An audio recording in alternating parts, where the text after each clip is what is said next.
네, 안녕하세요. 특수교사 임용시험 합격을 위한 강의를 하고 있는 임지원입니다. 보통 이제 1차 시험을 기준으로 했을 때 공부를 시작하시는 그 날로부터 이제 전체적인 기간을 생각하실 때 보통 1년 정도의 시간을 생각을 하시는데요.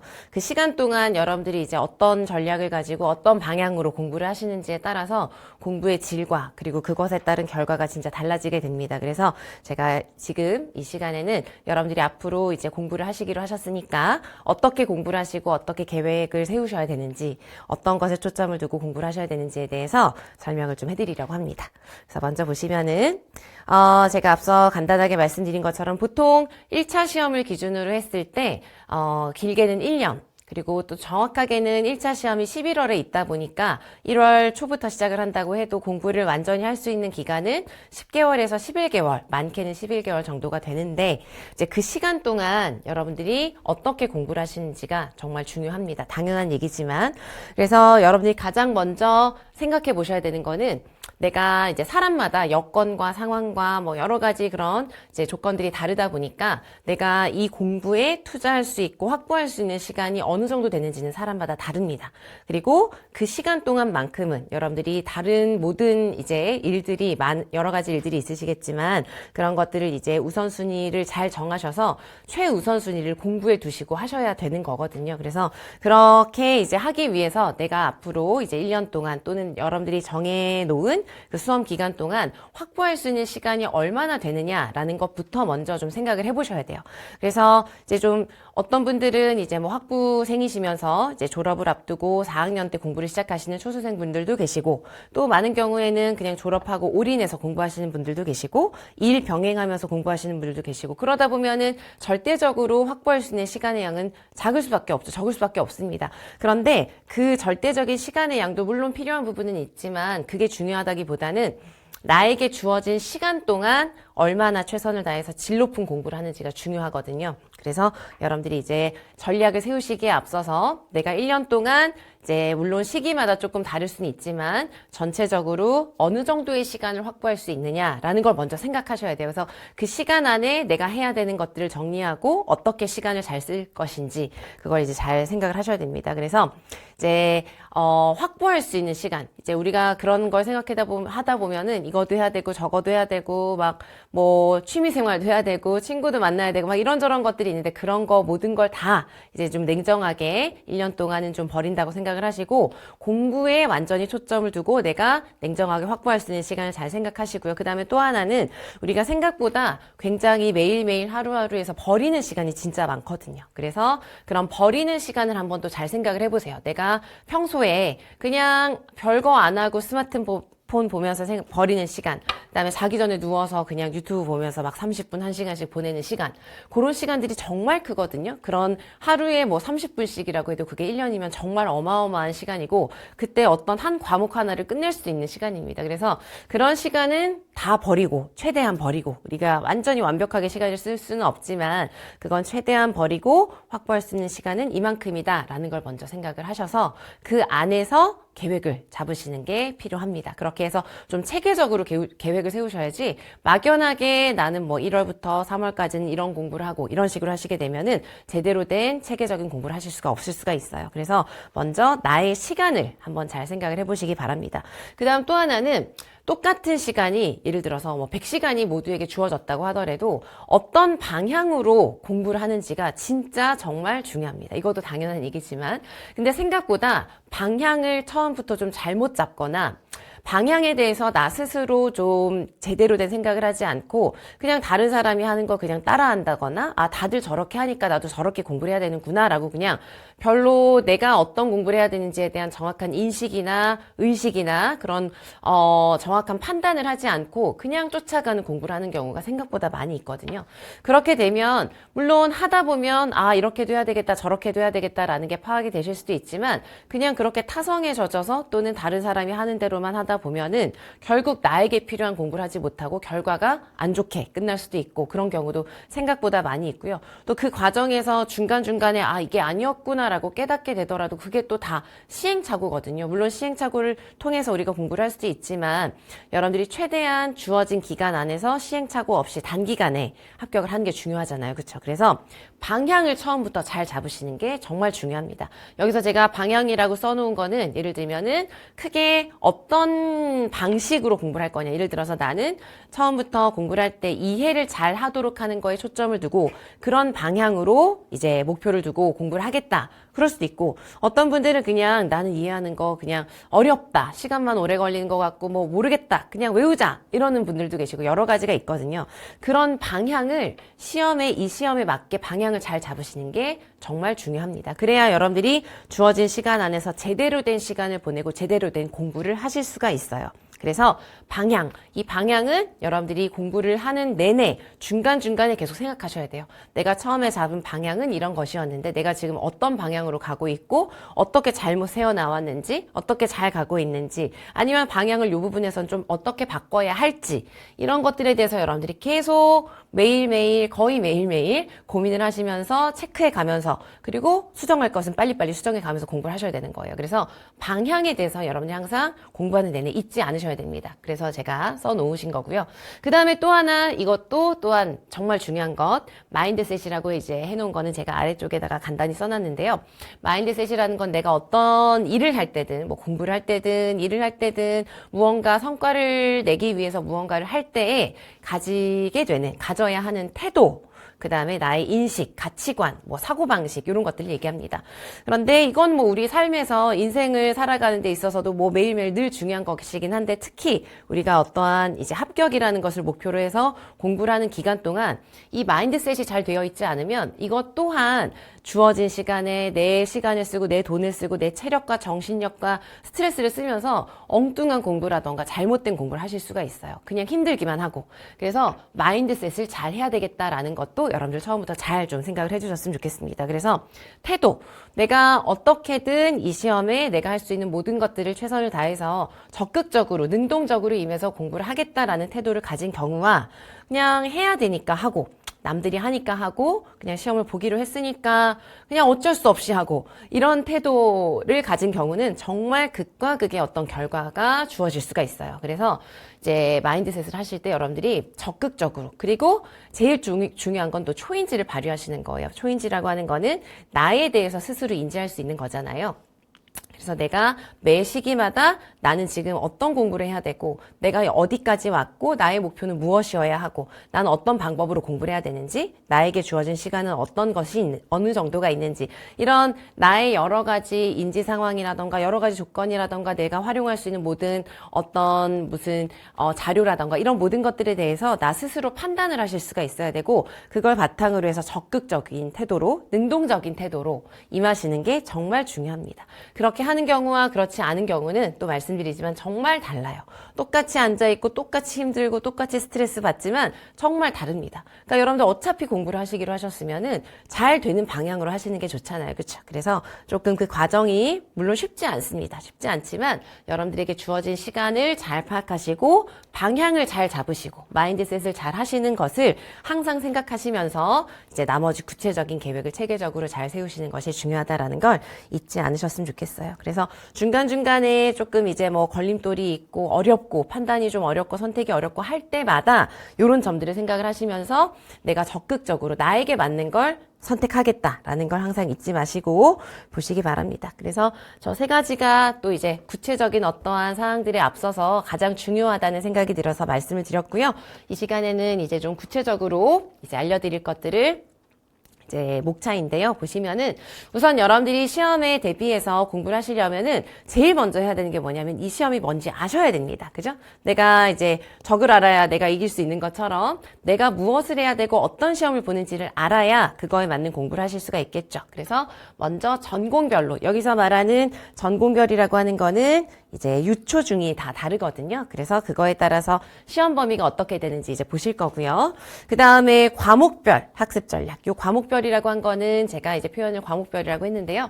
여러분들이 보시는 전공 시험에는 특수교육학이 있고 그 다음에 특수교육 교육 과정이 있습니다. 그래서 그걸 크게 두 과목이라고 제가 표현을 한 것이고 그것은 이제 다른 영역이거든요.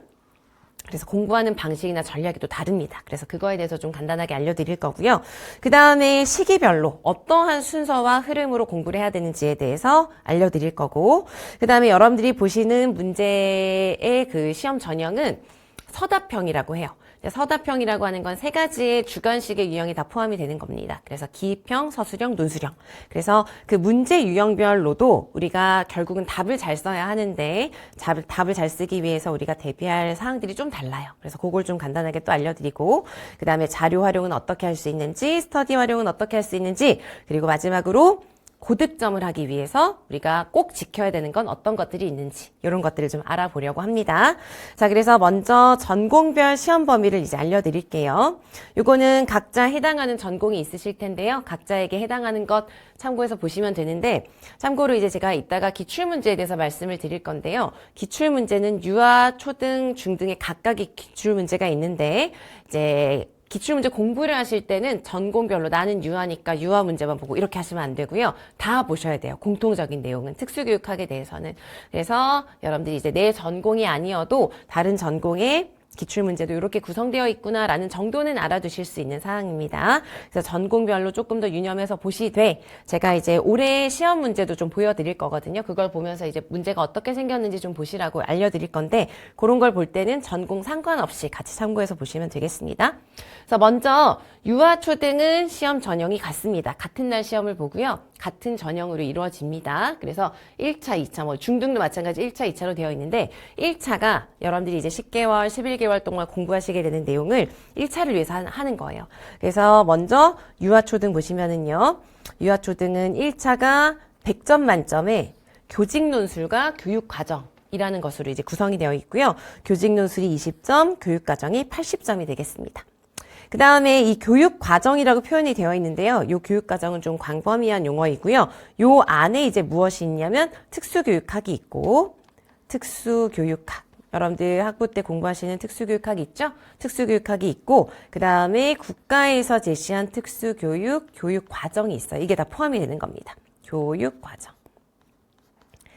그래서 이 두 가지가 모두 다 포함되는데 유아 초등의 기본적인 이 틀은 같은데요. 여기서도 유아 초등에 따라서 뭐가 달라지게 되는 것이냐면은 유특 같은 경우는 요 특수교육 교육과정도 요거에 따라서 유치원과 초등에 따라서 범위가 달라지는데 유치원 유아특수 같은 경우는 유치원 교육과정이 포함이 됩니다. 유치원 교육과정. 그래서 일반 유치원 교육과정도 들어가고 특수교육 교육과정 안에서 이제 적용될 수 있는 유치원에 해당하는 내용도 들어가게 되는 거고요. 초등 같은 경우는 특수교육 교육과정 중에서 초등에 해당하는 내용과 그 다음에 초과정이라고 보통 부르는데요. 일반 초등 교육과정이 있죠. 그게 모두 다 포함이 됩니다. 그래서 아예 배점이 있어요. 그래서 초등 선생님들은 우리 전공에 해당하는 교육과정도 보셔야 되고 별도로 초과정, 초등교육과정도 또 초등 전공에 해당하는 내용으로 보셔야 합니다. 그래서 초등 특수 선생님들이 가장 공부할 게 좀 많고 그 모든 걸 완벽하게 할 수가 없어요. 초과정을 우리가 교대에 나오신 그 초과정 임용에서 사용하는 문제를 그대로 가져오는 문제가 있기 때문에 그거에 대비해서 공부를 해야 되는데 그걸 완벽하게 다 할 수는 없습니다. 그래서 그것 또한 이제 여러분들이 이제 할 수 있는 선까지를 정해놓고 뭐 강의를 따라가신다던가 기출문제를 기반으로 한다던가 해서 공부를 하셔야 되는데요. 어쨌든 범위는 그렇습니다. 그래서 여러분 여기서 이제 유특과 초특 같은 경우에 교육과정에서 특수교육학, 특수교육 교육과정 이렇게 해서 유아 초등으로 이제 나뉘어져서 범위가 다른 것이죠. 이해되시겠죠? 그래서 유특 선생님들은 특수교육학이랑 유치원 교육과정 공부하시는 거고요. 초등 특수 선생님들은 초등 특수교육학과 초등에 해당하는 특수교육 교육과정의 초등에 해당하는 부분과 일반 초과정 공부를 하셔야 되는 거예요. 되시겠죠? 그래서 그게 포함되는 게 모두 다 이제 80점으로 되어 있습니다. 그래서 1차는 이렇게 구성되어 있고요. 2차를 보시면 이제 1차에서 합격을 하시면 2차에 임할 수 있는 조건이 이제 되는 것인데요. 2차에서는 지역마다 다릅니다. 지역마다 배점도 좀 다르고요. 문제도 좀 다르기도 하고 그래요. 평가원에서 출제하는 문제를 활용하는 경우도 있고 그 지역에서 내는 경우도 있어요. 그래서 이거는 여러분들이 나중에 지역을 결정을 하시면 그 내가 시험을 친 지역의 공고문을 보셔야 돼요. 그런데 지역별로 조금씩은 차이가 있고 배점도 다르고 문제도 다르고 그럴 수 있지만 기본적으로 2차라고 하는 것은 심층 면접. 교직 적성 심층 면접. 그 다음에 수업 실현이라고 보통 얘기를 하는데요. 수업 주제를 주고 그거에 맞춰서 수업하는 거. 이건 뭐 다 들어가 있고, 지도안 작성이라고 우리가 간단하게 얘기를 하는데, 이 지도안 작성은 없는 경우도 있고 배점이 아예 없는 지역도 많이 있습니다. 그래서 지역별로 차이가 있는데 어쨌든 2차는 이런 내용으로 구성된다라는 걸 알아주시면 되겠어요. 그래서 이렇게 해서 이제 1차에서 합격을 하면 보통은 1.5배수 해서 2차를 보고 2차에서 이제 걸러서 최종 합격이 되게 되는 것입니다. 그리고 제가 오늘 설명해 드리는 모든 것은 1차에 초점을 두고 설명을 해 드리는 거예요. 그래서 유아랑 초등 특수는 이렇게 이제 구성이 되어 있습니다. 그 다음에 중등도 마찬가지예요. 중등도 큰 구성은 같아요. 그래서 중등 특수도 보시면은 1차는 100점 만점인데 교육과정이라고 되어 있죠. 여기에 보시면 또 마찬가지입니다. 특수교육학이랑 특수교육 교육과정이 들어가는데, 특수교육 교육과정이라는 게 이제 학년기별로 적용이 되도록 되어 있습니다. 그런 내용이 있어요. 그래서 특수교육 교육과정 안에 유, 초, 중이 있거든요. 그래서 유아이신 분들은 특수교육 교육과정 안에서 유아에 해당하는 걸 공부하셔야 되는 거고, 초등이신 분들은 특수교육 교육과정 안에서 초등에 해당하는 걸 공부하셔야 되는 거고, 중등 특수 선생님들은 교육과정 제가 그냥 간단하게 CU라고 쓰거든요. 커리큘럼이라고. 이 중에서 중등에 해당하는 걸 공부하시는 거고요. 그 다음에 공통으로 특수교육학. 우리가 보는 우리 전공 특수교육학은 그냥 공통으로 들어가는 거예요. 그래서 중등도 1차에서 80점에 해당하는 여러분들이 시험 보시는 것은 이렇게 두 가지의 내용이 포함되어 있습니다. 그리고 유초랑 중등이 다른 점은 이 부분이에요. 여기 보시면은 이제 중등 같은 경우는 여기에 교육학 논술이 있죠? 교육학 논술. 요건 이제 우리 전공이 아니라 여러분 교직 과목 공부하셨죠? 학부 때. 그 교직 과목에 해당하는 뭐 교육 심리라던가 교육 과정, 교육 공학, 뭐 이런 교육 방법, 이런 것들이 포함된 교육학 이론을 가지고 논술 문제로 이제 푸시는 거예요. 그래서 요거는 우리가 전공 내용이 아니기 때문에 여러분들이 별도로 또 준비를 하셔야 되는 내용입니다. 그래서 크게 보면 내용상 봤을 때 유초 선생님들은 교직 논술, 요건 이제 우리 전공 내용을 가지고 논술을 쓰시는 거고요. 교육학 논술은 교육학의 논술 문제가 되겠죠. 이 부분이 20점, 20점으로 논술 문제인데 그것을 제외하고 교육과정에 들어가는 건 전공별 교육과정 내용이 다르다는 걸 제외하면 특수교육학은 공통인 거예요. 이해되시겠죠? 그렇게 하고 중등도 마찬가지로 2차에서는 이제 이렇게 지역마다 차이가 있지만 이제 심층 면접과 수업 능력 평가, 그 다음에 지도안 작성 이렇게 구성되어 있습니다. 자, 그래서 이렇게 이제 구성이 되어 있는데 여러분들이 처음 보시거나 그러면 아예 이제 어떤 문제가 어떻게 나오는지 모르실 수 있으니까 지금 제가 보여드리는 건 그냥 문제가 이렇게 생겼구나, 이런 내용들이 나오는구나에 초점을 두고 보시면 돼요. 그래서 교직 논술 한번 보시면은요, 교육학도 사실 조금 비슷하게 생겼는데요. 네, 교육학을 한번, 교육학은 여러분들이 이제 나중에 이제 확인해 보실 수 있는데, 모든 여러분 기출 문제는요, 여러분 모든 기출 문제는 참고로 이제 공부하시다 보면 자연스럽게 아시게 되는데, 모든 기출 문제는 교육과정 평가원에 들어가시면 교육과정 평가원, 수능도 그렇고 다 여기에 기출문제가 있잖아요. 모든 기출문제는 여기에 기출문제 원문이 PDF 파일로 다 있습니다. 전공으로 다 있어요. 그래서 여러분들이 지금은 제가 26학년도 올해 시험 문제죠. 요거를 이제 보여드리고 있는데요. 여러분들이 찾아보실 수 있습니다. 그래서 여러분들이 그냥 한번 쭉 들어가서 한번 쭉 보세요. 특수 이렇게 해가지고 전공별로 문제를 한번 쭉 이렇게 눈으로 보시는 것도 그냥 감을 잡는 데 도움이 되실 수가 있어요. 아무튼 이제 지금 보여드리는 거는 이제 그냥 어떻게 생겼는지를 보시라고 이제 보여드리는 건데요. 요거는 26학년도, 그죠? 우리가 지금 25학년, 2025년 12월이죠, 지금. 그래서 내년이 26년이잖아요. 그러면 여러분들은 이제 27학년도 시험에 대비해서 공부를 하시는 거예요. 그리고 요거는 26학년도에 대비한 특수교사 임용 후보자 선정 경쟁 시험 문제인 거죠. 되시겠죠? 그래서 우리가 보통 이제 내년에 공부하실 분들은 그 다음 해 학년도에 대비한 임용시험에 대비한 이렇게 표현을 합니다. 그 중에서 유아도 있고 교직 논술은 유초가 따로따로 있는데요. 요거 예시로 제가 초등 거 보여드리는 거예요. 그래서 교직 논술은 여러분 보시면 20점 만점입니다. 요런 문제예요. 그래서 20점 만점이고요. 시간은 60분이 주어지고요. 요거 60분 동안 글을 하나 쓰시는 거예요. 글을. 그래서 논술 문제입니다. 그래서 이렇게 문제 상황이 보통 이렇게 주어져요. 그래서 위에는 문제에서 이제 써야 되는 게 무엇인지 문제를 제시하는 거고요. 아래쪽에 문제 상황을 줍니다. 그래서 여러분들이 치시는 이 문제가 공부를 어느 정도 이해 기반으로 잘 하시면 충분히 잘 이해하실 수 있고 충분히 문제를 잘 파악하실 수 있는 문제들인데 이해를 기반으로 하지 않고 그냥 단편적으로 글자만 외우거나 좀 단순하게 공부를 하시면은 문제 상황이 어떤 것인지 파악하기가 좀 어려우실 수도 있어요. 이렇게 문제 상황을 주니까. 그래서 이런 문제의 형태를 보시라고 지금 제가 보여드리는 거예요. 그래서 이제 내가 공부한 내용을 이렇게 대화 내용을 주거나 어떤 자료를 주거나 데이터를 주거나 뭐 그래프를 주거나 뭘 주면은 그걸 보고 내가 공부한 이론을 적용해서 해석하실 수 있어야 되고 그래서 이 문제가 이런 걸 보여주는 거구나라는 걸 파악하실 수 있어야 돼요. 그래서 이해 기반의 학습을 하셔야 되고 교직 논술도 그런 면에서는 마찬가지입니다. 그래서 문제가 이렇게 생겼어요. 그래서 문제 상황을 주고 여기 보시면은 이렇게 1번은 뭐 긍정적 행동 지원에 어쩌고저쩌고를 써라 뭐 이렇게 나와 있죠. 그리고 총점 20점인 거예요. 그리고 교직 논술은 중요한 게 뭐냐면 요구하는 그 조건에 맞추어서 체계적으로 논리적인 체계성에 맞게 서본결, 서론, 본론, 결론에 맞춰서 쓰시는 게 중요한데요. 거기에 뭘 써야 되는지 문제에서 정확하게 줍니다. 그래서 아래쪽에 보시면은 배점이 이렇게 나와 있죠. 배점이. 그쵸? 그래서 배점을 보시면 논술의 내용과 논술의 체계. 그래서 내용에 써야 되는 거 15점 배점. 그래서 이런 내용을 각각 써야 한다라는 게 나와 있고요. 그 다음에 논술의 체계는 글의 형식이라고 생각을 하시면 돼요. 그래서 서론, 본론, 결론에 맞추어서 체계성에 맞추어서 썼는지 어휘나 문장의 적절성에 맞게 썼는지 이런 것들이 이제 제시를 하고 있습니다. 그래서 그게 5점에 해당하고요. 내용에 해당하는 게 15점에 해당하는 것이에요. 그래서 요 내용을 여러분들이 기반으로 해서 주어진 문제 상황을 해석해서 글을 쓰시는 겁니다. 논술은.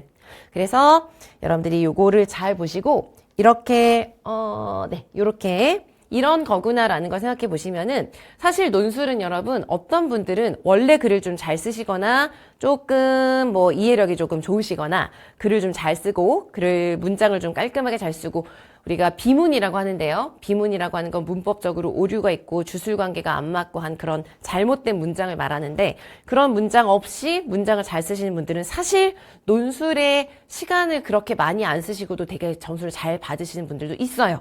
그럼 근데 그 사람의 특성인 거고 장점인 거죠. 근데 어떤 분들은 글을 쓰는 것이 좀 자신이 없고 글 써본 경험도 좀 없고 그러실 수 있어요. 그러면 여러분들은 논술에 더 또 시간을 많이 투자하셔야 되는 거죠. 그래서 제가 이걸 보여드리는 이유는 이런 문제, 교육학도 마찬가지고 이런 식으로 문제를 다 이제 보셔야 되니까 이걸 보시면서 아, 나는 이런 문제를 풀기 위해서는 어떤 공부를 해야 되고 어느 정도로 뭐를 대비를 해야 될까라는 걸 생각해 보시라는 거예요. 그래서 이게 이제 교직 논술이고요. 그 다음에 교육학 논술도 비슷하게 나옵니다. 형태는 비슷해요. 내용은 다르지만. 어쨌든 그래서 논술, 20점짜리 논술에 대해서 보셨고요.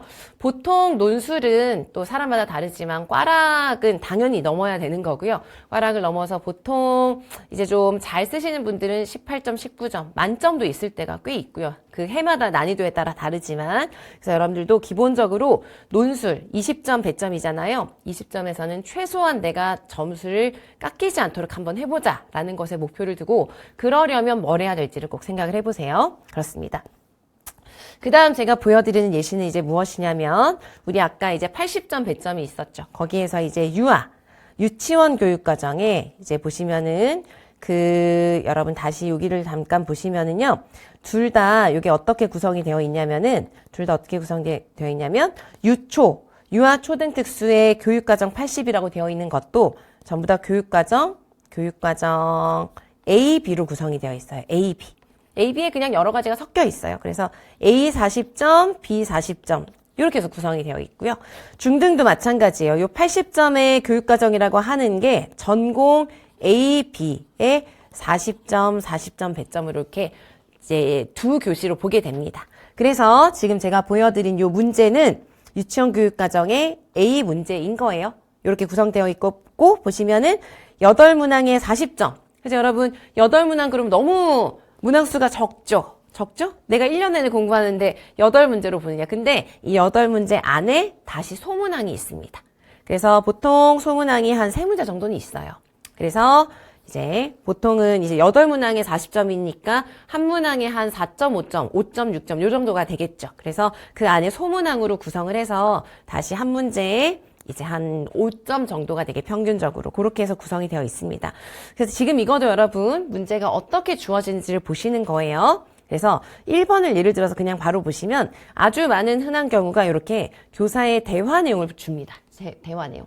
다음은 유아특수교사와 김교사와 예비교사가 나눈 대화다. 대화가 쭉 나와 있죠. 그럼 대화 중간중간에 이렇게 행동에 대해서 관찰한 자료도 주고요. 이거랑 관련해서 대화를 나눈 것들 이런 걸 주는 거예요. 그래서 이걸 보고 여러분 여기서 뭐 시간표지법 중에서 기억에 해당하는 관찰 기록법을 써라. 이거 행동지원에서 공부하시는 아주 중요한 내용인데요.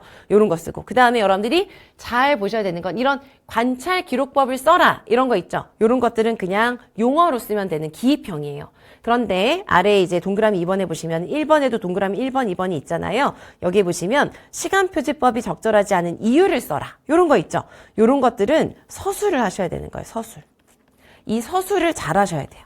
그래서 여러분들이 단순하게 달달 외운 대로 쓰는 게 아니거든요. 이런 거는 문제가 요구하는 것에 맞추어서 내가 꼭 필요한 꼭 필요한 내용만 키워드를 가지고 간결하게 문장을 쓰실 수가 있어야 돼요. 그래서 이런 서술형이 다 사이사이에 포함되어 있습니다. 그래서 서술형에 대해서는 여러분들이 답안 작성 연습을 정말 잘 해주셔야 돼요. 답안 작성.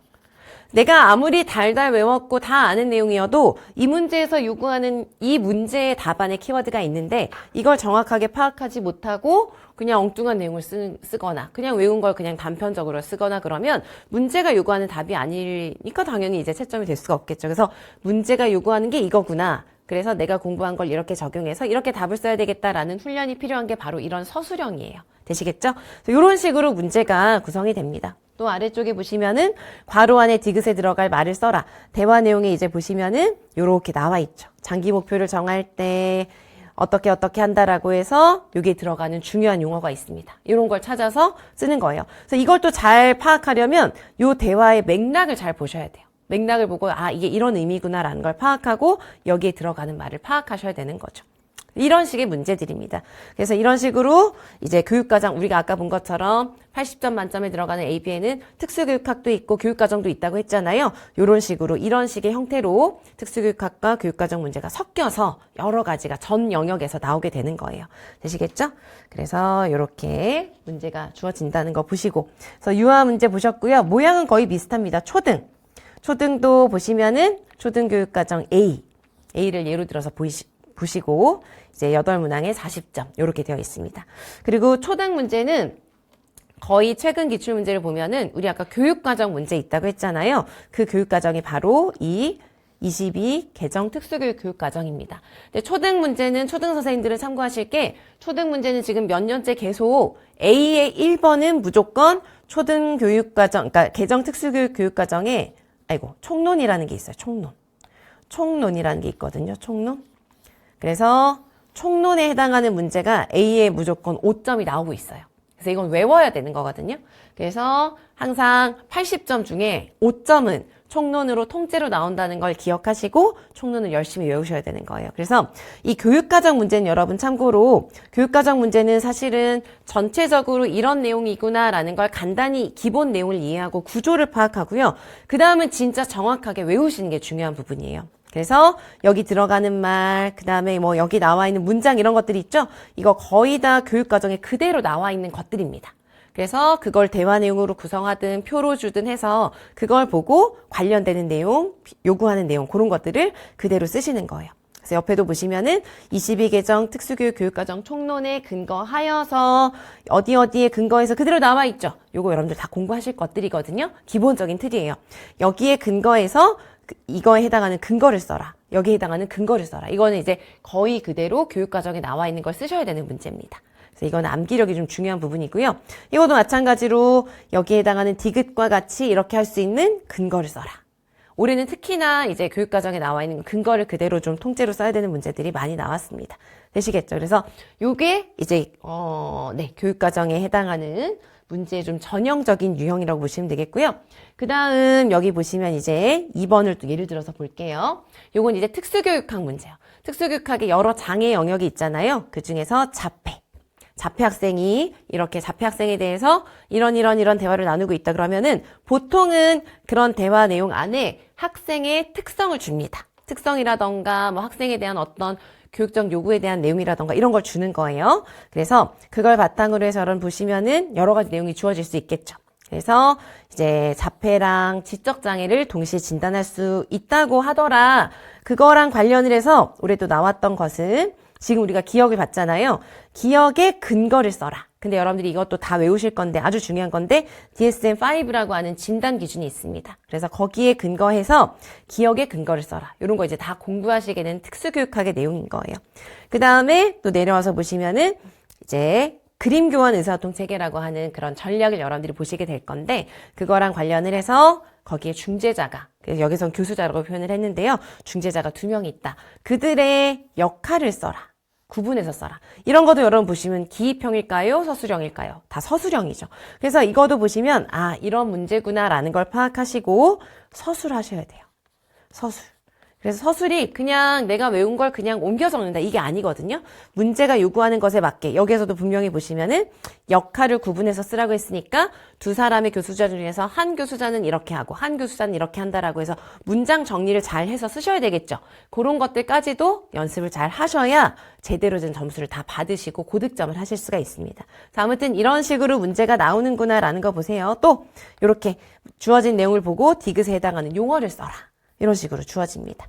그 다음에 A와 같은 A가 지금 여기 보시면 나에 보시면은 이렇게 A가 이렇게 묶여져서 제시가 되어 있거든요. 여기 보시면은 A를 전체적으로 보고 A와 같은 것들을 하는 목적을 써라. 그럼 목적이 되게끔 답안을 쓰셔야 되겠죠. 그죠? 그 다음에 리을에 들어가는 활동을 B와 같은 교사의 반응을 고려해서 써라. 이런 것도 잘 보셔야 돼요. 이제 어떤 답을 쓰는데 무엇을 고려해서 써라. 어떠한 것을 연관지어 써라, 관련지어 써라. 이런 게 전부 다 뭐냐면은 답안을 쓰는 조건입니다. 그래서 이런 조건들도 주는 경우가 있으니까 그런 걸 잘 파악하셔서 답안을 쓰셔야 되는 이런 형태들이에요. 특수교육학은 보통 이렇게들 많이 나옵니다. 그래서 다만 이제 주어지는 상황이 대화 내용이기도 하고요. 그냥 쭉 넘겨서 보시면은 이렇게 학생 특성도 이렇게 잘 줘요. 학생 특성. 이렇게도 아주 잘 주고요. 그 다음에 또 대화 내용 흔히 주고. 그 다음에 뭐, 예를 들어서 내려서 보시면은, 이제 초등특수시니까요, 여러분. 초등특수는 A, B가 있잖아요. A, B 중에서 무조건 8문항 중에서 A 7번, 8번, B 7번, 8번은 무조건 초과정 문제입니다. 일반 초등교육과정 문제. 이거는 초등선생님들만 보시면 되는데요. A잖아요, 여러분들이 보시고 계신 게 7번 보세요. 그래서 요거는 전부 다 특수교육 교육과정에서 공부하시는 게 아니라 초과정, 초등교육과정에서 공부하시는 내용 그대로의 내용이에요. 7번, 그 다음에 8번도. 그래서 보시면은 이렇게 7번, 8번은 B도 마찬가지입니다. 이렇게 구성되어 있어요. 그래서 초등선생님들은 또 마찬가지로 초등교육과정 공부를 또 아주 잘, 이제 효율적으로 잘 해주셔야 됩니다. 어쨌든 초등 문제 예를 들어서 보셨어요. 그 다음에 하나만 더 볼게요, 여러분. 중등 문제. 중등은 좀 다릅니다. 중등은 이제 80점 만점 이거는 똑같은데요. 1차에서 전공 A, B로 이렇게 구분이 되어 있어요. 전공 A, B. 그 다음에 옆에 보시면은 유초는 8문제였잖아요. 그런데 중등은 12문항으로 되어 있고요. B는 11문항이에요. 그게 차이가 뭐냐면 배점이 40점씩인 건 똑같은데 여러분 여기에서 제가 하나만 더 설명을 좀 해드리고 넘어가도록 하겠습니다. 여러분들이 지금 보시는 1차 시험은 제가 아까 처음에 시작할 때 무슨 형이라고 했냐면 서답형의 문제라고 했어요. 서답형. 서답형은 이제 서술해서 답을 한다는 뜻인데요. 이 서답형이라는 형태 안에도 주관식인 거죠. 그러니까 주관식인데 주관식에 해당하는 그 구체적인 문항의 형태도 기입형이라는 게 있고요. 기입형. 기입형은 이제 용어를 쓰거나 어떤 단어를 쓰거나 하는 거고요. 그 다음에 서술형이 있어요. 서술형은 그냥 한두 문장으로 쓰는 거예요. 길게 막 글을 쓰는 게 아니라 문장으로 쓰는 거예요. 서술형은 기본적으로 문장으로 답안을 작성하는 거. 그래서 우리 아까 유초에서 뭐 어디에 근거해서 이유를 써라. 어디에 근거를 뭐 써라. 이런 것들이 있잖아요. 그런 거는 용어 하나로 쓰는 게 아니죠. 그런 건 전부 다 서술형이에요. 그 다음에 논술형. 요렇게. 3가지가 포함되는 게 서답형이거든요. 그리고 요 논술형 있죠? 논술형은 우리가 아까 본 것처럼 유초는 교직 논술. 여기서 이제 논술형으로 보시는 거예요. 교직 논술, 중등 선생님들은 교육학 논술. 그렇게 해서 이제 20점, 20점 있었잖아요. 그죠? 그리고 여러분들이 지금 예로 보고 계신 이 문제는 80점에 해당하는 거고 그 80점에 해당하는 게 기입형과 서술형이 섞여 있는 서답형 문제인 겁니다. 그런데 유초는 우리가 본 것처럼 8문항에 큰 대문항이 있고 그 안에 소문항이 있죠. 그래서 소문항 안에 용어를 쓰라고 하면 그게 기입형이고 이유를 쓰라거나 설명을 하거나 고치라거나 그러면 그게 서술형이 되는 거예요. 그렇죠? 그래서 좀 구분이 되어 있습니다. 그죠? 구분이 되어 있는 게 아니라 기입형과 서술형이 한 문항 안에 이렇게 섞여 있죠. 소문항 안에. 근데 중등은 어떻게 되어 있냐면은 중등은 기입형은 요건 중등에 해당하는 설명이에요. 중등 특수 문제는 어떻게 구성되어 있냐면 기입형에 해당하는 게 한 문제에 2점으로 해서 아예 따로 구성이 되어 있고요. 서술형에 해당하는 문제는 4점으로 해서 또 따로 구성이 되어 있어요.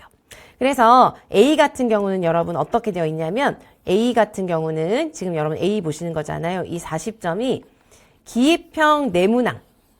한 문제 몇 점이라고 그랬죠? 여러분 기입형이 2점이죠. 그래서 기입형 내문항이 2점으로 네 문제로 구성이 되어 있고요. 그 다음에 서술형. 서술형의 문제가 이제 4점이라 그랬죠. 이건 100점이에요, 여러분. 100점. 100점이니까 지금 8문항이 있는 거죠. 8문항. 그래서 총점 8점, 32점 해서 40점이 되는 거예요. 그 다음에 B 같은 경우는 B 있죠. 전공 B. 중등에서 전공 B는 기입형의 수가 2문제입니다. 그러니까 2점이고요. 2점. 요것도 마찬가지 2점. 그 다음에 서술형이 19문제. 9문제예요. 그래서 4점짜리. 이렇게 해서 총 36점 해서 총 40점이 되는 거예요. 이해되시겠죠? 그래서 중등은 그래서 이제 문항 수가 다르게 되어 있는 거예요. 구성이 다르게 되어 있는 거예요. 그래서 중등 특수는 A가 12문항, 그 다음에 B는 11문항. 이렇게 해서 40점, 40점 이렇게 구성되어 있고요. 그래서 바로 보시면은 1번 보세요, 여러분. 지금 A에서 1, 2, 3, 4가 기입형이거든요. 2점. 그죠? 그 다음에 2점. 그 다음에 3번, 4번도 그냥 볼게요. 2점. 그 다음에 2점. 이런 것들은 기입형이라고 생각하시면 돼요. 기본적으로. 그래서 간단하게 용어를 쓰시는 문제예요. 그런데 5번부터 보시면은 중등 같은 경우는 이렇게 되어 있습니다. 5번 보시면 작성 방법에 따라 서술하시오. 5번부터 끝까지는 전부 다 이런 식이에요. 작성 방법에 따라 전부 다 작성 방법이 따로 나와 있어요. 끝에. 그래서 보시면은 모든 문제의 끝에 박스에다가 작성 방법이 이렇게 나와 있고요. 여러분들이 서술해야 되는 내용이 이렇게 제시가 되어 있습니다. 이해되시겠죠? 그래서 유초랑 중등이랑 문제를 주는 방식과 문제의 형태가 다릅니다. 형식이. 그러나 다루는 내용은 공통적인 게 거의 한 80%가 돼요. 이해되시겠죠? 그래서 이제 똑같이 특수교육학을 가지고 문제를 내는 거지만 이제 보여주는 그런 방식이 다르고 요구하는 그런 형식이 다르다고 보시면 되겠습니다. 그래서 중등은 이렇게 구성되어 있고요. 중등 같은 경우 여러분 먼저 기입형 참고로 보시면 요거는 여러분 이제 공부하셔야 되는 내용 중에 또 장애인 등에 대한 특수교육법이 있는데 장애인 등에 대한 특수교육법에 근거하여서 기역과 니은에 해당하는 용어를 써라. 기입형. 흔히 나오는 기입형이에요. 이해되시겠죠? 그래서 법을 또 잘 외우셔야 되고요. 그 다음에 2번 보시면 우리 아까 초등에서도 DSM 진단 기준 나왔었죠? 중등에서도 올해 또 나왔습니다. 그래서 DSM 진단 기준에 근거해서 장애 명칭을 써라. 가를 보고. 가에 보면 이렇게 학생 특성이 있는 거예요. 그래서 이거 보고 학생의 어떤 특성에 기반하고 DSM 진단 기준에 나와 있는 키워드를 연결지어서 장애 명칭 쓰는 거. 그 다음에 A에 해당하는 명칭 써라. 요건 이제 전략이거든요. 그래서 나에서 A 있죠? A에 대한 걸 보고 전략 안에 해당하는 어떤 내용인데요. 그거에 해당하는 명칭을 써라. 이런 식으로 이제 주는 게 기입형입니다. 되시겠죠? 그래서 기입형은 보통 2가지의 용어나 단어를 정확하게 써야 되는 중요한 문제로 이제 구성되어 있고 서술형 한번 보시면은 5번에 나와 있는 서술형은 이렇게 이것도 마찬가지예요. 대화 내용을 주든 뭐든 아무튼 문제를 상황을 줍니다. 그냥 뭐 예를 들어서 행동 지원에서 뭐 학생 행동을 감소시키기 위한 이런 전략이 뭐냐 이렇게 직접적으로 묻는 게 아니라 여러분들이 푸셔야 하는 문제는 전부 다 상황과 맥락을 줘요. 그래서 그걸 보고 이런 내용이라는 걸 파악하고 요구하는 걸 써야 되는 문제고요. 대화 내용을 이렇게 또 줍니다. 그래서 대화 내용에 밑줄이 있고 하죠. 그래서 밑줄에 따라서 쓰고 또 나도 자료를 줘요. 협동학습 너무너무 중요한 거 나왔습니다. 그래서 협동학습을 이렇게 한다. 평가조정 전략을 이렇게 하려고 한다. 그래서 그거에 맞춰서 기억에 해당하는 명칭 쓰고 그러면 서술형이니까 기억은 이것이다. 이렇게 쓰시면 되는 거고요. 니은의 장점, 어떤 것의 장단점을 쓰라는 문제도 흔히 잘 나오거든요. 그런 게 전부 다 서술형이에요. 그런데 여기도 보시면 여러분, 장점을 쓰는데 내가 공부하고 외운 그냥 장점을 쓰면 되느냐? 그렇지가 않아요.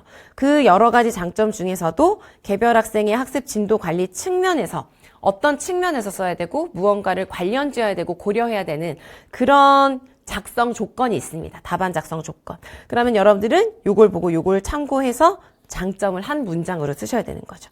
그 다음에 이제 이어서 쓰셔야 되는 거는 모둠의 특징을 써라. 서술해라. 이렇게 되어 있죠? 그래서 이런 것들은 문장을 여러분들이 그냥 생각하시기에 공부해서 이렇게 쓰면 되겠지라고 생각하실 수 있는데 막상 내가 백지에다가 내가 표현하는 내 문장으로 쓰는 게 그렇게 쉽지는 않습니다. 아주 간결하면서도 장황하게 쓰시면 안 되거든요. 그러면은 이제 다른 길로 빠지기도 하고 또 잘못된 표현을 쓰면 내가 잘 맞는 말을 썼더라도 틀린 내용을 일부 그냥 안 써도 되는 거 쓰잖아요. 그럼 감점이 돼요. 그래서 정말 정확하게 요구하는 내용만 정확하게 간결하게 쓰실 수 있어야 되는데 그게 이런 문제 작성의 조건을 주고 그럴 때는 그렇게 쉽지 않을 수가 있어요. 그래서 이런 유형이라는 걸 잘 봐주시고 또 여러분들이 각자 내가 저렇게 하려면은 어떤 부분들을 잘 채워야 될까라는 걸 잘 생각을 하십시오. 그 다음에 이제 또 뭐 리을, 시읒 중에서 다른 것을 골라서 기호를 쓰고 명칭을 써라 이런 것들도 흔히 나오고 해요. 그래서 문제 상황을 아주 잘 파악해야 되겠다라는 거 보이시죠? 그죠? 그렇습니다. 이런 식으로 나오는 거예요. 그 다음에 뭐 의사소통장애 언어평가에 대해서도 이거 흔히 아주 중요하게 나오는 자바라 수집에 대한 표본 수집에 대한 건데요. 이거 할 때 고려할 사항 이유 써라, 서술해라, 뭐 하위 영역 써라 요건 이제 간단하게 쓰는 거고요. 언어의 기능 써라. 아무튼 이렇게 정확하게 서술해야 되는 것을 주고 그거에 맞추어서 여러분들이 작성해야 되는 식으로 주는 게 이제 중등 문제입니다. 되시겠죠? 그래서 제가 요걸 이제 보여드린 이유는 이제 아직 전략을 말씀드리지 않았지만 먼저 여러분들이 이런 시험을 보는구나라는 걸 알고 봐야 조금 더 이해가 잘 되시고 또 여러분들이 계획을 세우시는데도 꼭 필요한 과정이고 해서 간단하게 보셨습니다. 되셨죠? 그래서 지금 여러분들 제가 정리해 드린 거는요. 전공별로 어떻게 시험이 이제 시험 전형이 어떻게 이제 구성되어 있는지 그다음에 여러분들이 공부하셔야 되는 건 어떤 것들인지를 좀 봤고요. 그다음에 기출 문제를 보면서 어떤 식으로 이제 내가 대비를 해야 되는지에 대해서 크게 한번 이제 확인했다라고 생각하시면 되겠습니다. 그래서 시험 범위를 보셨고요. 그다음은 여러분 제가 말씀드렸다시피 1차에 초점을 두고 설명을 드릴 건데요. 1차에서 이제 논술 제외하고 80점 에 해당하는 걸 봤을 때 그게 아까 말씀드린 대로 특수교육학이 있고 말씀드렸죠. 그죠? 그 다음에 교육과정, 특수교육 교육과정이라는 부분이 있습니다. 그런데 이 둘의 전략이 완전히 달라요. 그리고 비중을 좀 말씀을 드리자면 이것도 전공마다 그 다음에 해마다 약간의 차이는 있지만 80점을 100%라고 할게요. 80점을 100%라고 했을 때 특수교육학이 거의 80% 이상이라고 보시면 돼요. 이해되시겠죠? 180점을 100%로 봤을 때 특수교육, 특학이라고 보통 우리가 그냥 줄여서 얘기를 하죠. 거의 80%. 그 다음에 교육과정이 한 20% 정도라고 비중을 생각하시면 됩니다. 그래서 사실은 거의 대부분 많은 분들이 유초중할 것 없이 이제 1년 동안 공부하는 걸 이것 또한 100%라고 표현을 했을 때 특학, 특수교육학 공부를 하는 비중이 거의 절반 이상이죠. 물론 나머지 자잘한 것들이 있으니까 그런 걸 생각하면은 또 이제 다른 것들도 할 것이 많아서 완전히 막 특학만 거의 막 대부분 차지한다 이럴 수는 없지만 거의 절반 이상을 특학을 공부하는데 쓰셔야 되고요. 시간을, 에너지를. 그리고 실제로 시험으로 나오는 것도 전체에서 한 80% 이상은 특수교육학이라고 보시면 돼요. 그래서 특수교육학을 잘 해두시는 게 이제 물론 교육과정을 절대로 버리시면 안 돼요. 왜냐하면은 그거는 외우면은 확보할 수 있는 문제들이 대부분이기 때문에 절대로 버리시면 안 되는데 어쨌든 특학 공부에 초점을 두고 잘 차근차근 해주시는 게 중요한데 이 특학을 공부하는 것과 교육과정 공부하는 것에 있어서 방법의 차이가 좀 있습니다. 그래서 특수교육학은 여러분 어떤 걸 말하냐면 우리 학부 때 공부한 겁니다. 그래서 기본적으로 장애 영역과 상관없이는 예를 들어서 통합교육 이런 것들 있죠 여러분. 통합교육이라던가 개별화 교육, 그 다음에 특수교육 평가, 그 다음에 공학, 그 다음에 아주 중요한 거 긍정적 행동 지원을 포함하는 행동 지원, 그 다음에 뭐 중등 선생님들은 전환교육 이런 방법에 해당하는 여러 가지들 있고요. 그 다음에 이제 장애 영역별로 여러분 지적장애, 정서행동장애, 실패, 학습장애, 그죠? 또 어떤 거 있나요? 시각장애, 청각장애, 의사소통장애, 지체중복장애, 건강장애까지. 이런 장애 영역별 이론들이 있고, 그 다음에 우리가 보통 특수교육학이라고 하면 물론 특수교육 학문 안에 들어가기도 하고 들어가지도 않고 좀 관련이 되는 거라고도 할 수 있지만, 여러분들 이 안에서 또 보셔야 되는 게, 별도로 보셔야 되는 게 특수교육법이 있습니다. 특수교육법. 이것도 필수. 특수교육법이 있어요.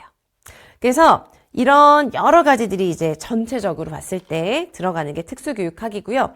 이 특수교육학에 대한 공부를 하는 것은 가장 중요한 게 뭐냐면 여러분, 제가 그래서 매년 설명해 드릴 때 이 그림을 이제 만들어 놓은 걸 쓰는데요. 정말 가장 중요한 게 그냥 처음부터 이게 분량이 많아요, 여러분. 분량이 꽤 많은데 처음부터 그냥 외워야지 하시면 안 돼요. 이해를 하셔야 돼요, 여러분. 이해. 방금 우리 좀 전에 문제 보셨죠?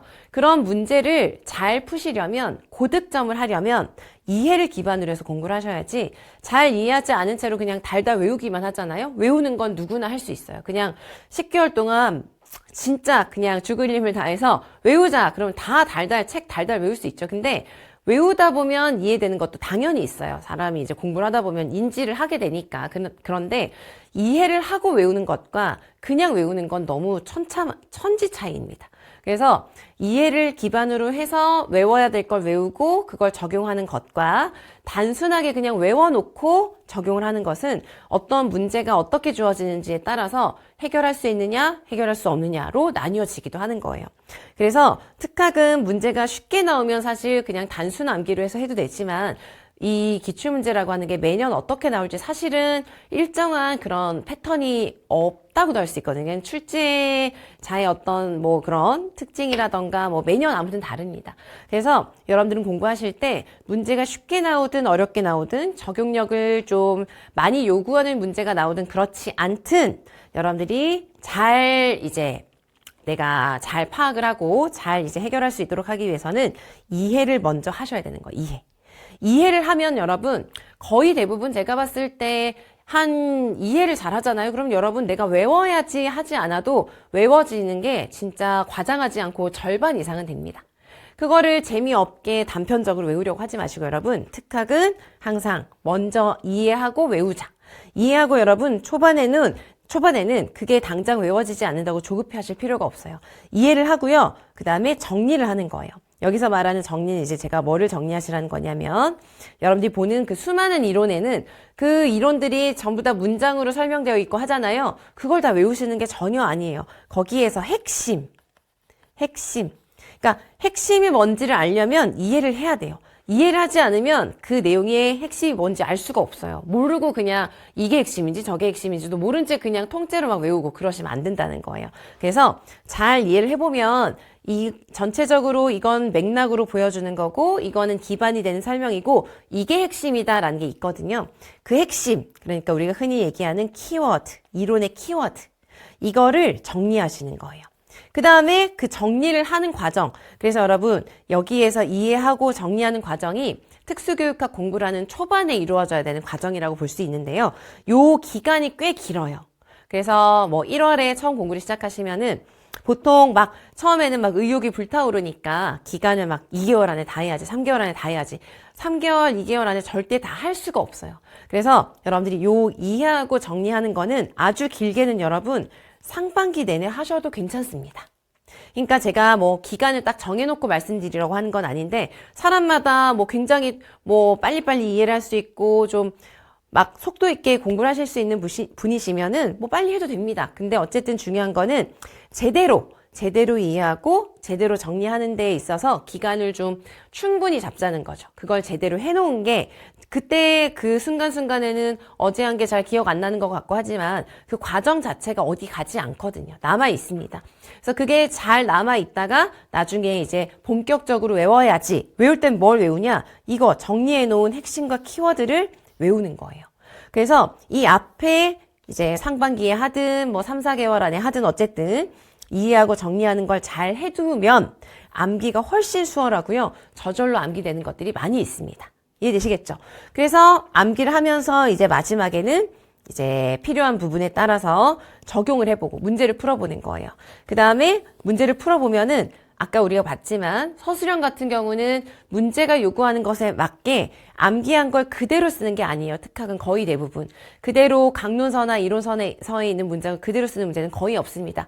그 이론의 키워드와 문제가 요구하는 걸 연결지어서 그 문제의 키워드가 있어요. 그 문제의 그 답안의 키워드. 그걸 파악하고 답안 작성을 하는 게 중요하잖아요. 그렇죠? 그래서 그 답안 작성 연습을 하는 것으로 요렇게 한 단계 한 단계 한 단계 이어나가시는 게 중요하다라는 거죠. 이해되시겠죠? 그래서 이제 특수교육학은 특학 공부하실 때는 바로 암기하자. 그렇게 하시면 안 돼요. 그렇게 하시면 안 되고 요 과정, 이해하고 정리하는 과정을 충분히 가지고 제대로 이걸 해놓고 거기에서 핵심을 외우자. 그리고 적용하고 작성하는 연습을 하자. 이렇게 생각을 하시기 바랍니다.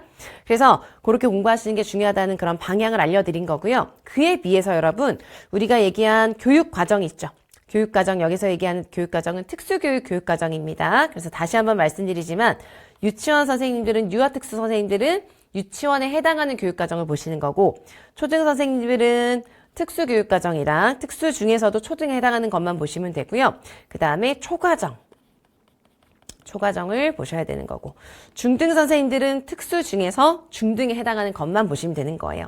어쨌든 이건 전공별로 범위가 완전 달라지는 거예요. 그래서 이건 전공별로 다른 전공 절대 보실 필요 없습니다. 그래서 어쨌든 이 교육과정이 제가 아까 말씀드린 대로 1차에서 80점 만점의 시험 중에서 한 20%, 적게는 10몇 프로 요 정도 이제 차지를 하게 되는데요. 100점이 그 정도가 되거든요. 보통 보면은. 근데 얘는 제가 아래도 써놨지만 단순 암기가 중요합니다. 물론 얘도 먼저 그냥 이제 이 교육과정은 뭐냐면 국가 수준의 교육과정이에요. 그래서 국가에서 이 교육을 받을 때 이런 것에 초점을 두고 이런 방식으로 운영을 해서 이런 내용을 지도하자라는 걸 보여주는 지침이거든요. 그걸 여러분들이 외우시는 거예요. 앞으로 교육을 할 때 사용을 해야 되니까. 그래서 그걸 볼 때 먼저 이 교육과정의 총론은 이런 것이고 강론은 이런 게 있고 총론 다시 이런 내용으로 구성되어 있구나라는 구조 파악은 당연히 하셔야죠. 당연히 하셔야 되는데 하고 가장 기본적으로 이런 뜻이구나라는 기본 이해는 하셔야죠.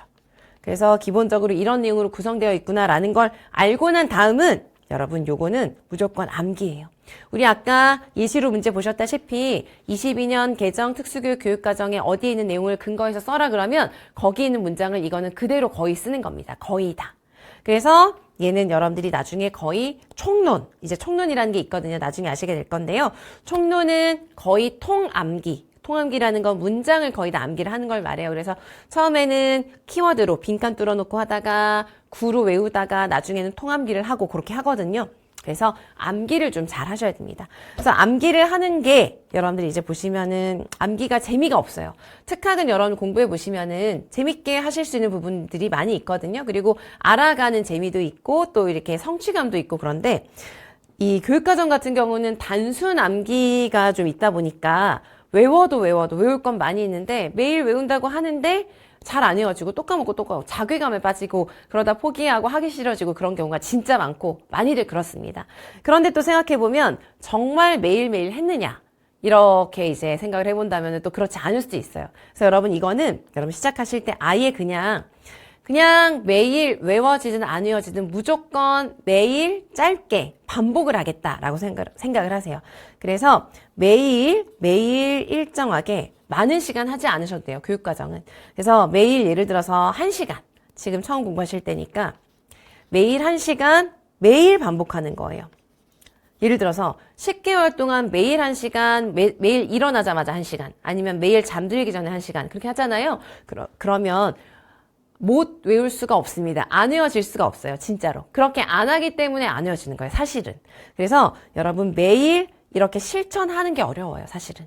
왜냐면 그 과정에서 자꾸만 이제 막 까먹고 싫어지고 그러니까 안 하게 되는데 그래서 요럴 땐 이제 스터디를 활용하시던가 해서 그냥 무조건 매일 보는 거예요.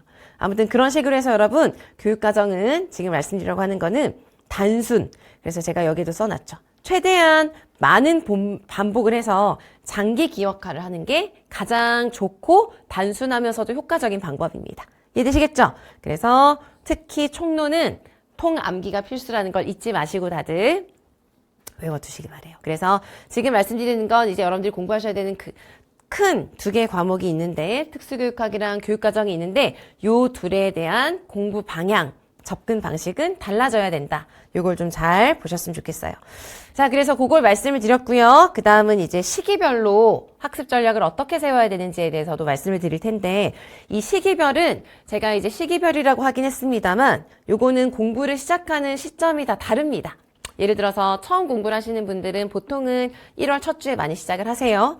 그렇게 하시고 이제 거의 10개월, 11개월 동안 쭉 하시게 되는 거고 또 시험을 보신 분들은 이제 조금 이제 재충전하시고 뭐 3월, 4월 뭐 길게는 좀 길게 휴식하실 때는 5월, 6월 상황에 따라서 여건에 따라서 그러니까 시점이 다 다릅니다. 그래서 그 시점을 떠나서 제가 이렇게 이제 흐름을 보여드린 거는 일반적인 흐름이라고 보시면 돼요. 일반적인 흐름.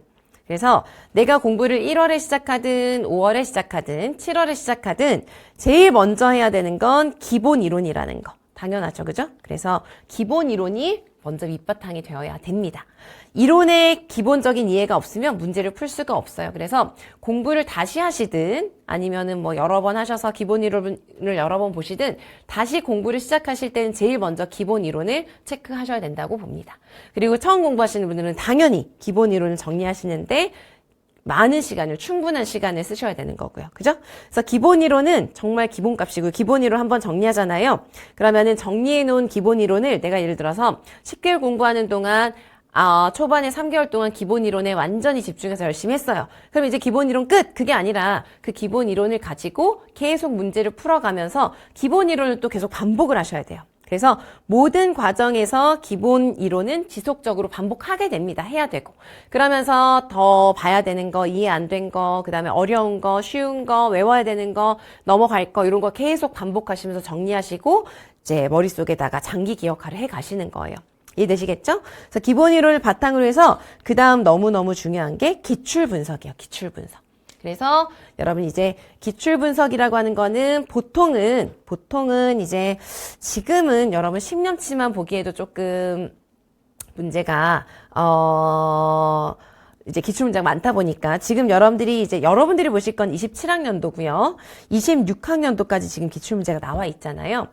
기출 문제도 나왔으니까 간단하게 설명해 드리면 13학년도가 있었어요. 아주 옛날이죠. 그죠? 이거 벌써 13년, 14년이 됐는데 13학년도부터 26학년도까지 문제가 있죠. 그러면은 우리 특수는 기출 문제 볼 때 분량이 또 많은 게 우리가 아까 본 것처럼 유아, 초등, 중등 문제가 전공 문제가 다 각각 있거든요. 근데 이걸 다 보셔야 돼요. 유, 초, 중 기출 문제를 특수교육학에 해당하는 건 다 보셔야 돼서 분량이 좀 많습니다. 어쨌든 이제 13학년도부터 26학년도까지가 있고 그 다음에 여러분 09학년도 19가 아니라 09학년도부터 또 13학년도 추시가 있어서 가지고 좀 겹치는데 아무튼 요렇게 있어요. 제가 요렇게 나눈 이유가 뭐냐면 요렇게 좀 나뉘어지는데요. 요렇게 좀 나뉘어져요. 다 기출 문제인데. 그래서 차이가 뭐냐면 09학년도부터 13학년도까지는 객관식이었어요. 1차가. 그래서 객관식, 지금이랑 완전 다른 전형이죠. 객관식 문제였고요. 13학년도 때 추시라는 게 있었거든요. 딱 한 번 추가 시험이 있었어요. 중간에, 봄에. 그래서 그때부터 해서 서답형이라는 시험 형태로 바뀌었어요. 그래서 13학년도부터 지금까지의 문제는 서답형입니다. 주관식인 거죠. 근데 여러분들이 이제 지금 서답형이니까 서답형 기출문제만 뭐 보자면 그럴 수도 있어요. 이것도 충분히 많은 양이긴 한데요. 이 객관식 문제도 꼭 보셔야 돼요. 이때 객관식으로 주어진 문제 안에 있는 중요한 문구, 그 다음에 키워드, 이런 것들이 중요한 것들이 굉장히 많고 또 객관식에서 한번 언급됐다가 그동안 한참 안 나오다가 기출은 돌거든요. 그래서 여러분들이 지금은 이제 계속 해가 갈수록 기출이 누적되다 보니까 분량이 정말 많아요. 정말 많은데 기본적으로 처음 기출문제를 보실 때는 09학년도부터 그래서 이걸 다 보셔야 된다는 거죠. 결론은. 이렇게 좀 구분이 되는데 09학년도부터 26학년도까지의 기출을 전체적으로는 다 봐야 된다. 그 다음에 여러분 제가 장담컨대 이게 이제 제대로 보는 게 어려워서 그렇지 여러분들이 만약에 09학년도부터 26학년도까지의 기출을 진짜 꼼꼼하게 제대로 제대로가 중요합니다. 여러분, 제대로. 모든 공부는 제대로 하는 게 중요한데요. 제대로 다 보시잖아요. 그러면은 27학년도 기출문제 나올 거죠. 여러분들이 푸실 그 문제 90% 이상은 정말 다 푸실 수가 있어요. 근데 90% 이상을 잘 푸는 사람은 없습니다. 근데 어쨌든 그만큼 기출에 나온 것 안에서 거의 8, 90%, 적게는 8, 90%, 최소 80. 그 다음에 거의 대부분 매해 많게는 90 몇 %까지 나왔던 문제의 내용이 나와요. 물론 똑같은 문제는 절대 나오지 않습니다. 그런데 출제되었던 영역의 내용이 또 나온다는 거예요. 근데 이제 매년 나오는 그 분량은 정해져 있으니까 그게 똑같이 막 이렇게 나오진 않죠. 그러나 이제 전체적으로 10년, 15년의 기출을 다 본다고 보면 그 안에서 여러분들이 대부분 중요한 내용들을 다 보실 수 있다는 거예요. 그래서 여러분들이 공부하는 기준이 되기도 하고 내가 어떤 공부를 어떻게 해야 되는지를 보여주는 지침이 되는 게 바로 기출이에요. 기출. 그래서 기출 분석을 하는 게 매우 중요하다. 그래서 기출 분석을 여러분들이 이제 계속 반복적으로 하셔야 되는데 이제 기본 이론은 바탕으로 이제 해놨고요. 그래야 기출 문제를 풀 수 있으니까 이론을 보고 기출 분석을 했죠. 그러면 기출을 보기 시작해서 시험 칠 때까지 기출을 다양하게 반복하셔야 돼요. 다양하게. 이해되시겠죠? 그래서 기출은 또 중요하죠. 당연히 중요한데 이 기출은 여러분 제가 뒤에서도 또 말씀을 드리게 될 건데요. 다양한 반복이 중요합니다. 다양한 반복. 우리가 기출을 많이 본다라고 하면은 기출 문제를 계속 똑같은 방식으로 풀어보고 답을 그냥 이 문제 답은 이거야. 이거는 아무런 의미 없는 학습이에요. 그 답을 아는 거는 그냥 처음에 풀어볼 때 확인을 하는 거지 계속 반복적으로 이 문제의 답은 이거, 이 문제의 답은 이거 보는 건 아무 의미가 없어요. 기출 문제를 보고도 우리가 공부할 수 있는 게 굉장히 많거든요.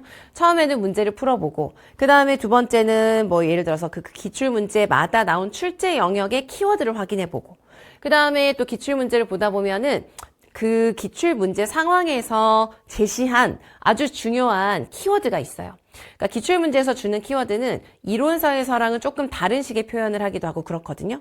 그래서 아주 좋은 예시도 있고 아주 좋은 키워드가 있어요. 그런 기출 문구를 정리하는 것도 좋은 공부의 어떤 하나의 반복이 되는 거고요. 또 하나는 우리가 얘기한 것처럼 답안 작성.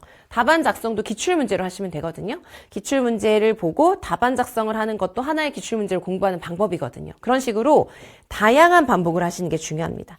똑같이 계속 그래서 나중에 그렇게 똑같은 방식으로 반복하시는 분들이 나중에 함정에 빠지시기 좋은 게 뭐냐면 그 문제를 워낙 계속 보다 보니까 너무 잘 아는 것으로 착각하시는 거예요. 근데 사실은 그 문제가 조금만 다르게 주어지거나 그러면 전혀 모르실 수도 있는데 워낙 눈에 익고 답이 뭔지 알겠고 하니까 내가 그 내용을 충분히 잘 알았다고 착각하실 수 있어요. 그런데 그렇지 않을 수 있거든요. 그래서 어쨌든 여러분 기출 분석을 하는 그런 과정도 쭉 가시게 될 건데 다양하게 반복하자라는 걸 이제 알아두세요. 그래서 여러분 제가 이렇게 이제 전체적으로 기본 이론을 하시고 그 다음에 기출 분석을 하기 시작하고 그 다음에 문제풀이도 하고 그 다음에 마지막에 뭐 모의고사 등을 통해서 실전 감각을 기르자 전체적으로 이런 흐름으로 하게 된다라는 걸 보여드린 건데 이 중에서 여러분 가장 중요한 건 이건 사람마다 예를 들어서 시험 본 경험이 좀 있다 그러면 모의고사보다는 내가 공부하는 시간을 더 확보하는 게 필요할 수 있어요. 그래서 사람마다 다른데 사람의 어떤 그 각자의 상황이나 시험을 볼 때 어떤 뭐 여러 가지 시간을 활용할 수 있는 그런 정도는 이런 걸 떠나서 무조건 중요한 건 기본 이론이랑 기출입니다. 뒤에 나와 있는 문제풀이랑 실전 감각을 익히거나 하는 것은 선택하실 수 있어요. 그런데 기본 이론과 기출 분석을 하는 이 흐름은 정말 그냥 필수. 이걸 안 하면은 제대로 된 시험을 볼 수가 없다 이렇게 생각하시면 되겠습니다. 되시겠죠? 그래서 여러분들이 처음 말씀드린 대로 제가 시기별이라고 하였으나 꼭 몇 월에는 뭘 해야 되는데 이런 건 없어요. 여러분들이 또 잘못 생각하시는 게 5월쯤 되면은 꼭 기출 분석을 남들처럼 해야 돼 이렇게 생각하시기도 하는데 그렇지 않습니다. 그때 기출을 볼 수 있는 게 준비가 되었으면 보는 거고 또 필요하면 보는 거고 나는 그 시기에도 기본 이론에 조금 더 비중을 두고 싶다. 그러면 그때 이론을 조금 더 탄탄하게 하고 보시는 거예요. 그래서 특정 시기에는 무조건 이걸 봐야 돼라는 걸 틀로 정해놓고 거기에 맞춰서 공부하시면 안 되고요.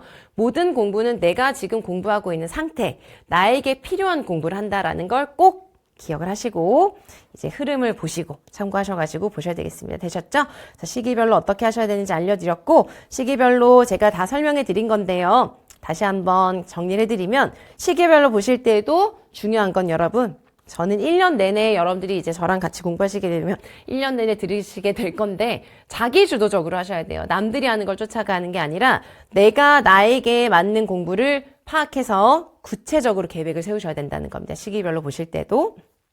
다른 사람은 이 시기에 이렇게 한다. 다른 사람은 이 책을 본다. 이 자료를 본다. 뭐 이렇게 한다. 이런 스터디를 한다. 이런 걸 무작정 베끼지 말 것. 그거는 남을 위한 공부지 나를 위한 공부가 아닐 수 있어요. 되시겠죠? 그 다음에 절대 여러분 특히나 한 6월, 7월까지는 하다 보면은 이게 긴 시간인 것 같지만 또 하다 보면 시간이 금방금방 가거든요. 그래서 막 이렇게 좀 조급해질 수가 있는데 절대 조급하지 마시고 나의 속도에 맞게 학습을 하세요. 그래서 뭐 예를 들어서 내가 3월까지 이론을 다 보기로 했는데 못해서 막 빨리 넘어가고 그러면은 결국 그 내용을 다시 봐야 돼요. 그래서 그때 조금 더 안 되겠다. 내가 뭐 예를 들어서 의사소통장애 공부할 때는 보니까 나는 조금 더 오래 걸리는 것 같다. 그럼 계획을 수정하시는 거예요. 그렇게 해서 조금 더 늘리는 거 아무 상관 없습니다. 그래서 조급해하지 말고 제대로 된 공부를 하기 위한 나의 속도에 맞는 계획을 세우자라는 거고요. 전 기간 동안 여러분들이 공부를 하시는 순간부터 시작하는 순간부터 끝까지 아까도 말씀드렸지만 기본 이론과 기출 문제는 다양하게 계속 반복하시는 거예요. 다양하게.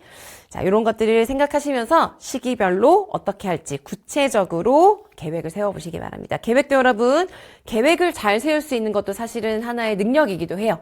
이제 뭐 계획을 잘 못 세우고 뭐 이런 것들이 무슨 어떤 성향으로만 생각하시긴 하는데 성향을 떠나서 이것도 일종의 이제 나를 파악할 수 있는 어떤 인지 능력과 같이 여러분들 각자의 어떤 능력이기도 합니다. 계획을 세울 수 있는 것도. 그래서 나는 그냥 계획 못 세우는 사람 이렇게 생각하시면 안 되고요. 그냥 계획을 세우셔야 해요. 공부를 잘 하시려면. 그래서 내가 할 수 있는 모든 그런 능력을 총동원해서 나를 잘 파악하고 나에게 맞는 계획을 구체적으로 꼭 세우시기 바랍니다. 자, 그 다음 여러분 문제 유형별로 요거도 제가 아까 예시 문항 보면서 좀 설명해 드린 거라서 이제 간단하게 말씀을 드릴 건데 우리 아까 26학년도 문제 보시면서 우리 봤잖아요. 그죠? 그래서 여기 보시면 기입형이 있고요. 그죠? 그 다음에 서술형이 있고 그 다음에 논술형. 아까 설명해 드렸죠. 그죠? 그래서 논술형은 우리 유초는 교직 논술, 그 다음에 중특은 교육학 논술 이렇게 해서 20점으로 보시는 거고요. 그 다음에 전공 80점에 섞여 있는 게 기입형이랑 서술형이라고 했어요. 그래서 얘네가 결국은 한 가지 공부를 하고 문제가 요구하는 것에 따라서 쓰는 거긴 한데요. 여러분 요 기입형은 어떤 게 더 중요한지 이런 것들이 좀 다릅니다. 그래서 기입형은 여러분 아까 보셨다시피 뭐 괄호 안에 들어가는 용어를 써라. 그 다음에 뭐 기억에 해당하는 용어를 써라. 뭐 괄호 안에 들어가는 내용을 단어로 써라. 이런 것들이거든요. 그러니까 기입형은 여러분 거기에 들어가는 단어는 이제 우리가 특수교과 공부하다 보면은 유의어가 있어요. 아니면은 똑같은 개념인데 똑같은 용어인데 번역의 차이로 용어가 좀 다른 게 꽤 있거든요. 그런 것들은 괜찮아요. 그런 것들은 뭐 예를 들어서 대칭성, 긴장성, 목반사라고 하든 대칭성, 긴장성, 경반사라고 하든 뭐 이런 것들의 차이. 그래서 똑같은 걸 지칭하는데 표현이 다른 그런 유의어들은 상관없어요. 그런데 그게 아니라 용어는 글자 하나만 다르게 써도 다른 용어가 되는 건데 그때 아예 다른 용어를 써버리면 아예 틀리는 거죠. 아예 감점이 되는 거예요. 여지가 없습니다. 그죠? 그래서 기입형에 대비해서 내가 정확하게 답을 쓰고 점수를 받으려면 정확하게 이해하고 정확하게 암기를 해야 되는 거예요. 그래야 정확한 용어를 쓸 수 있죠. 뭐 예를 들어서 법에 근거해서 어디에 들어가는 내용을 쓰라고 했잖아요. 그러면은 법이랑 교육과정은 거기에 나와 있는 걸 그대로 똑같이 써야 되거든요. 예를 들어서 법에 평가 계획이라고 되어 있는데 평가 계획, 평가 전략 뭐 비슷비슷하잖아요. 그러면은 법에 근거해서 쓰라고 했는데 평가 계획이 아니라 평가 전략이라고 썼다. 그럼 틀려요. 아무튼 기입형은 그런 식으로 쓰라고 하는 용어가 답이 딱 정해져 있습니다. 그래서 정확하게 외워야 한다. 라는 거 알아두세요. 그에 비해서 서술형은 여러분 물론 서술형에서 요구하는 답안 안에 어떤 용어가 있으면 그 용어는 정확하게 쓰셔야죠. 그런데 서술형은 제가 문장을 쓰는 거라고 했잖아요. 그래서 우선 그 답안에 그 문제의 문장을 쓸 때 제일 먼저 문제가 어떤 상황인지 그 다음에 우리 아까 중간중간에 뭐를 고려해라 뭐 법에 근거해라 이런 조건들이 있었죠. 문제 상황과 조건을 파악하는 것부터 잘 하셔야 돼요. 그렇지 않으면은 이제 파악을 잘 하시지 못하는 분들은 시험을 보고 나와서 다 잘 쳤다고 생각을 하세요. 근데 내가 파악한 것은 문제가 요구하는 게 아니었던 거죠. 그래서 내가 가채점 해보니까 막 이만큼 나왔는데 실제 점수가 너무 낮게 나온다. 그것은 이제 뭔가 내가 답을 잘 썼는데 채점이 잘못된 경우는 없어요. 거의 없습니다. 없고 여러분들이 문제를 잘못 파악하고 잘못된 방향으로 쓰신 경우가 많이 있어요. 그래서 서술형에 대비해서는 여러분들이 그래서 이해 중심의 학습을 하셔야 되는 거예요. 문제를 잘 이해하고 정확하게 파악한 연습을 하셔야 되니까. 할 수 있어야 되니까. 되시겠죠? 그래서 그걸 먼저 파악을 하고요. 파악한 다음에 이 문제, 이 답에는 이런 키워드가 들어가야 되겠구나 라는 걸 생각하고 답안 작성을 하실 수 있어야 됩니다. 그리고 그 문장을 쓰실 때는 어떤 분들은 무조건 이거도 쓰고 저거도 쓰고 한 문제 안에 문장을 막 이것저것 쓰면 요 안에 답이 조금 포함되니까 어떻게 채점이 되겠지. 그렇지 않습니다. 여러분들이 답을 무조건 많이 써야지. 그래서 뭐라도 하나 얻어 걸리겠지. 그런 식으로 쓰시면은 그 문장 안에서 쓸데없이 썼다가 틀린 내용이 있거나 그 쓸데없이 썼다가 방향이 조금 다르게 뭔가 문장이 미묘하게 다른 방향으로 흘러가면 채점이 될 수가 없어요. 점수를 받으실 수가 없어요. 그래서 항상 그 문제가 요구하는 키워드를 잘 파악하시고 논리적이고 간결하게. 간결하다는 표현은 뭐냐면 필요한 것만 깔끔하게 쓰시는 거예요. 필요하지 않은 걸 장황하게 늘려 쓰는 것도 고치셔야 되는 습관입니다. 되시겠죠? 그래서 서술형이 어려워요. 그래서 서술형에 대비해서는 여러분 답안 작성을 어떻게 하면 내가 잘할 수 있을지를 잘 고민하시고 항상 그것을 포함해서 연습을 하셔야 됩니다. 그 다음에 논술형은 글을 쓰는 거거든요. 글. 그래서 요거도 아까도 이제 말씀드렸지만 요거는 또 개인적으로 상황이 다 다릅니다. 그래서 내가 글을 쓰는 좀 능력이 어느 정도 좀 있다, 좀 스킬이 있다. 그러면 최소한의 시간을 들여서 꾸준하게 연습하시는 거 하시고요. 예를 들어서 내가 글 쓰는 거 너무 막막하다. 그러면 먼저 기출 문제를 가지고 한 번씩 계율을 세우시고 해보세요. 그런 식으로 해서 어쨌든 여러분 논술형은 이거에 대해서 또 구체적으로 지금 다 설명해 드릴 수는 없고 논술형에서 제일 중요한 건 글의 체계 있죠. 체계는 아까도 말씀드린 대로 서본결이에요. 이 체계에 맞게 논리적으로 글을 쓰는 게 중요한 거예요. 그냥 내가 막 편지 쓰듯이 이렇게 쓰는 게 아니에요. 당연히 논리적으로 앞뒤가 근거가 있고 논리적으로 말이 되게 글을 쓰는 겁니다. 이해되시겠죠? 그래서 그런 게 각각 중요하니까 여러분들 보시고 내가 이제 공부를 하는 것에 있어서 아까도 말씀드렸지만 공부하는 내용 자체는 동일해요. 그런데 그걸 내가 어떻게 나타내는지가 요 유형별로 달라지는 거잖아요. 그래서 그거에 맞추어서 봤을 때 내가 어떤 부분을 조금 더 잘 이제 초점을 두고 어떤 부분을 보완하고 해야 될 것인지도 중간중간에 잘 체크하시기 바랍니다. 자, 그래서 여러분 여러 가지도 말씀드렸는데 이번 주제는 뭐냐면 이제 자료 활용에 대한 건데요.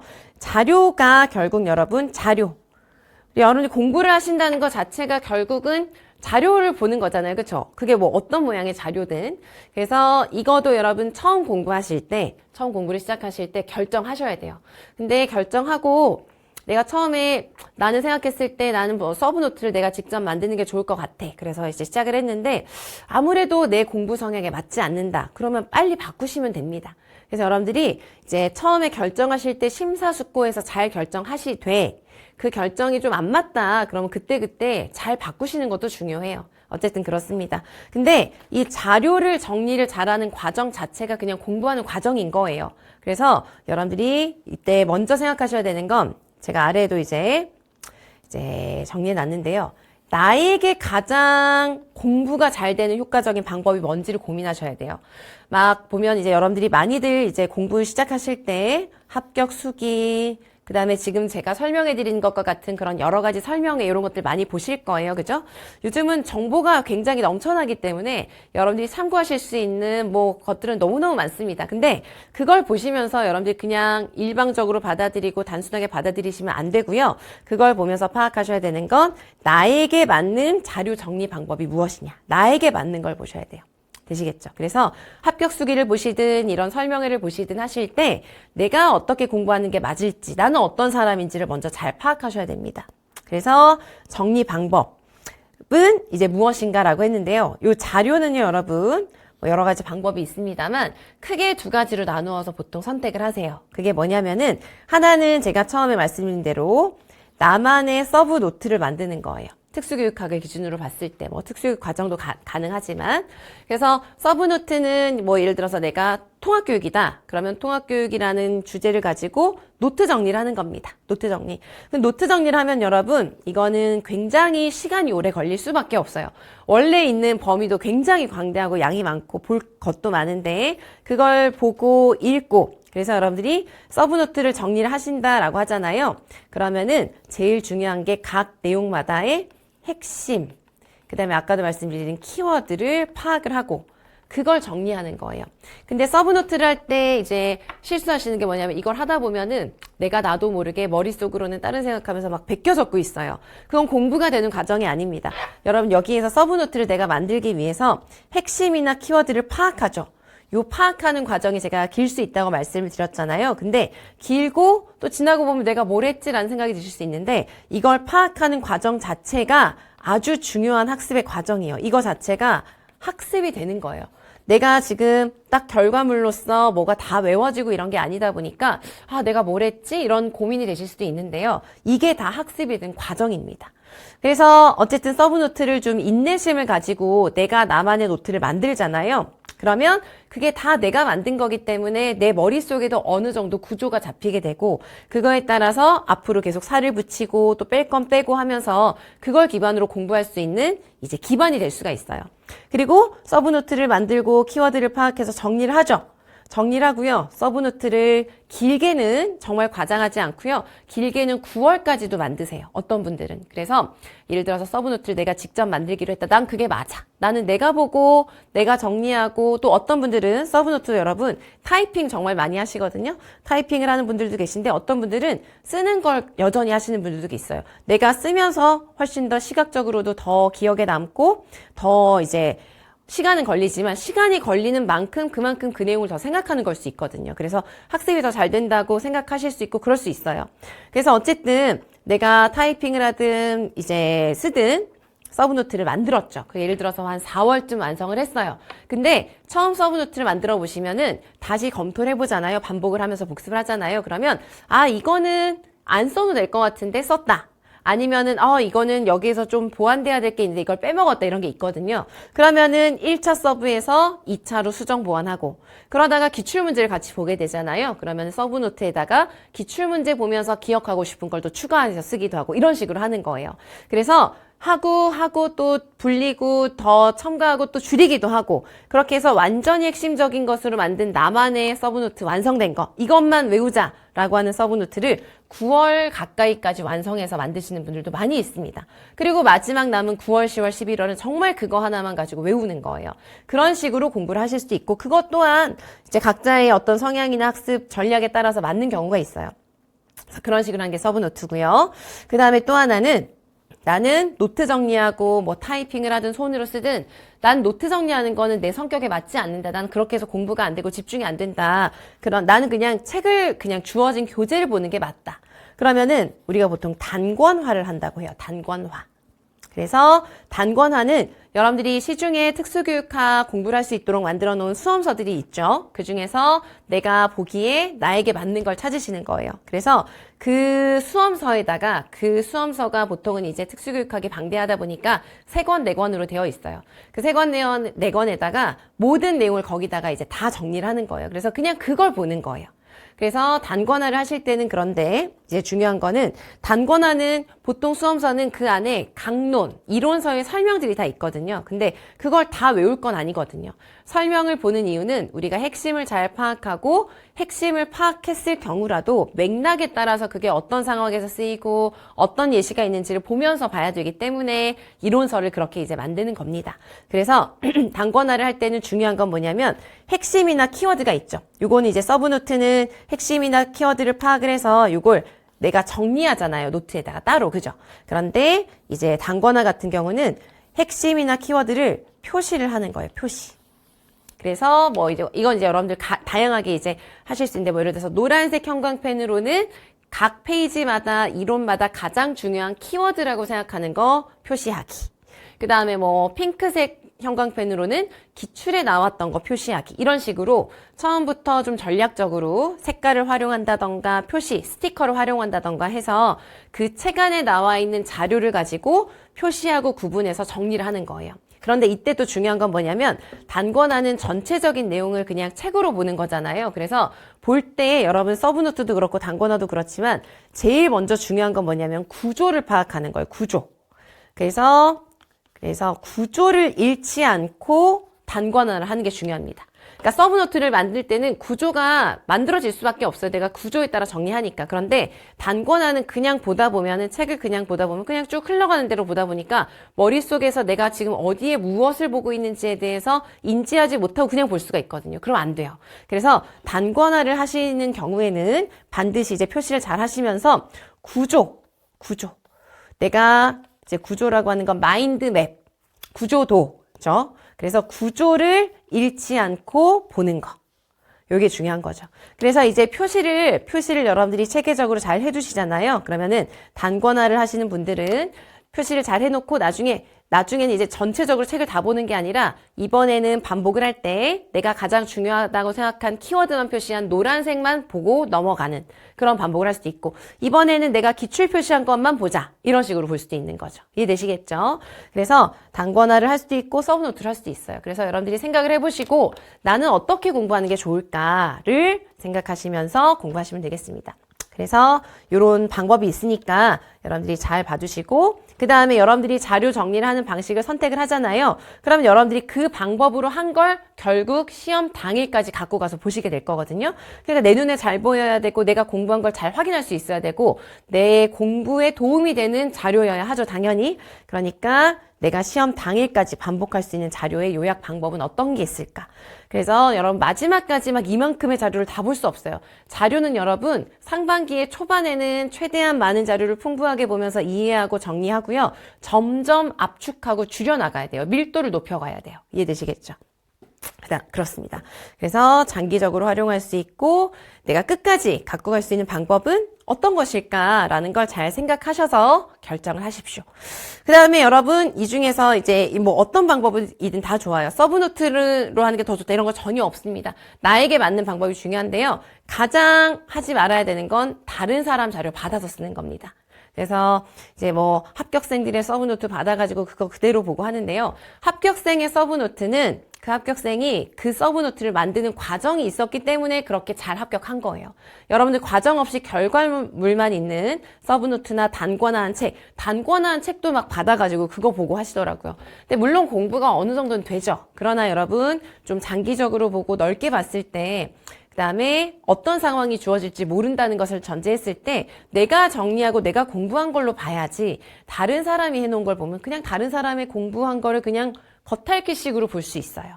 그러면은 문제가 조금 좀 난이도 있게 나오거나 좀 적용력이 필요하거나 그러면은 함정이 생기거나 좀 한계가 생길 수밖에 없습니다. 그래서 여러분들이 진짜 뭐 예를 들어서 내가 사정상 갑자기 막 8월, 9월에 공부 시작하게 됐다. 그래서 갑자기 시간 너무 없고 도저히 이거를 뭐 어떻게 할 수가 없다. 그래서 약간의 벼락치기가 필요하다. 그러면 뭐 그렇게 해야죠. 그럼 그 상황에서 최선을 다하면 되는데 지금 여러분들이 시간을 가지고 나의 공부를 하겠다고 마음을 먹으셨다면 다른 사람 자료는 참고만 하시고요. 아, 이런 식으로 하는 거구나 라고 참고만 하시고 여러분들의 자료를 만드시기 바랍니다.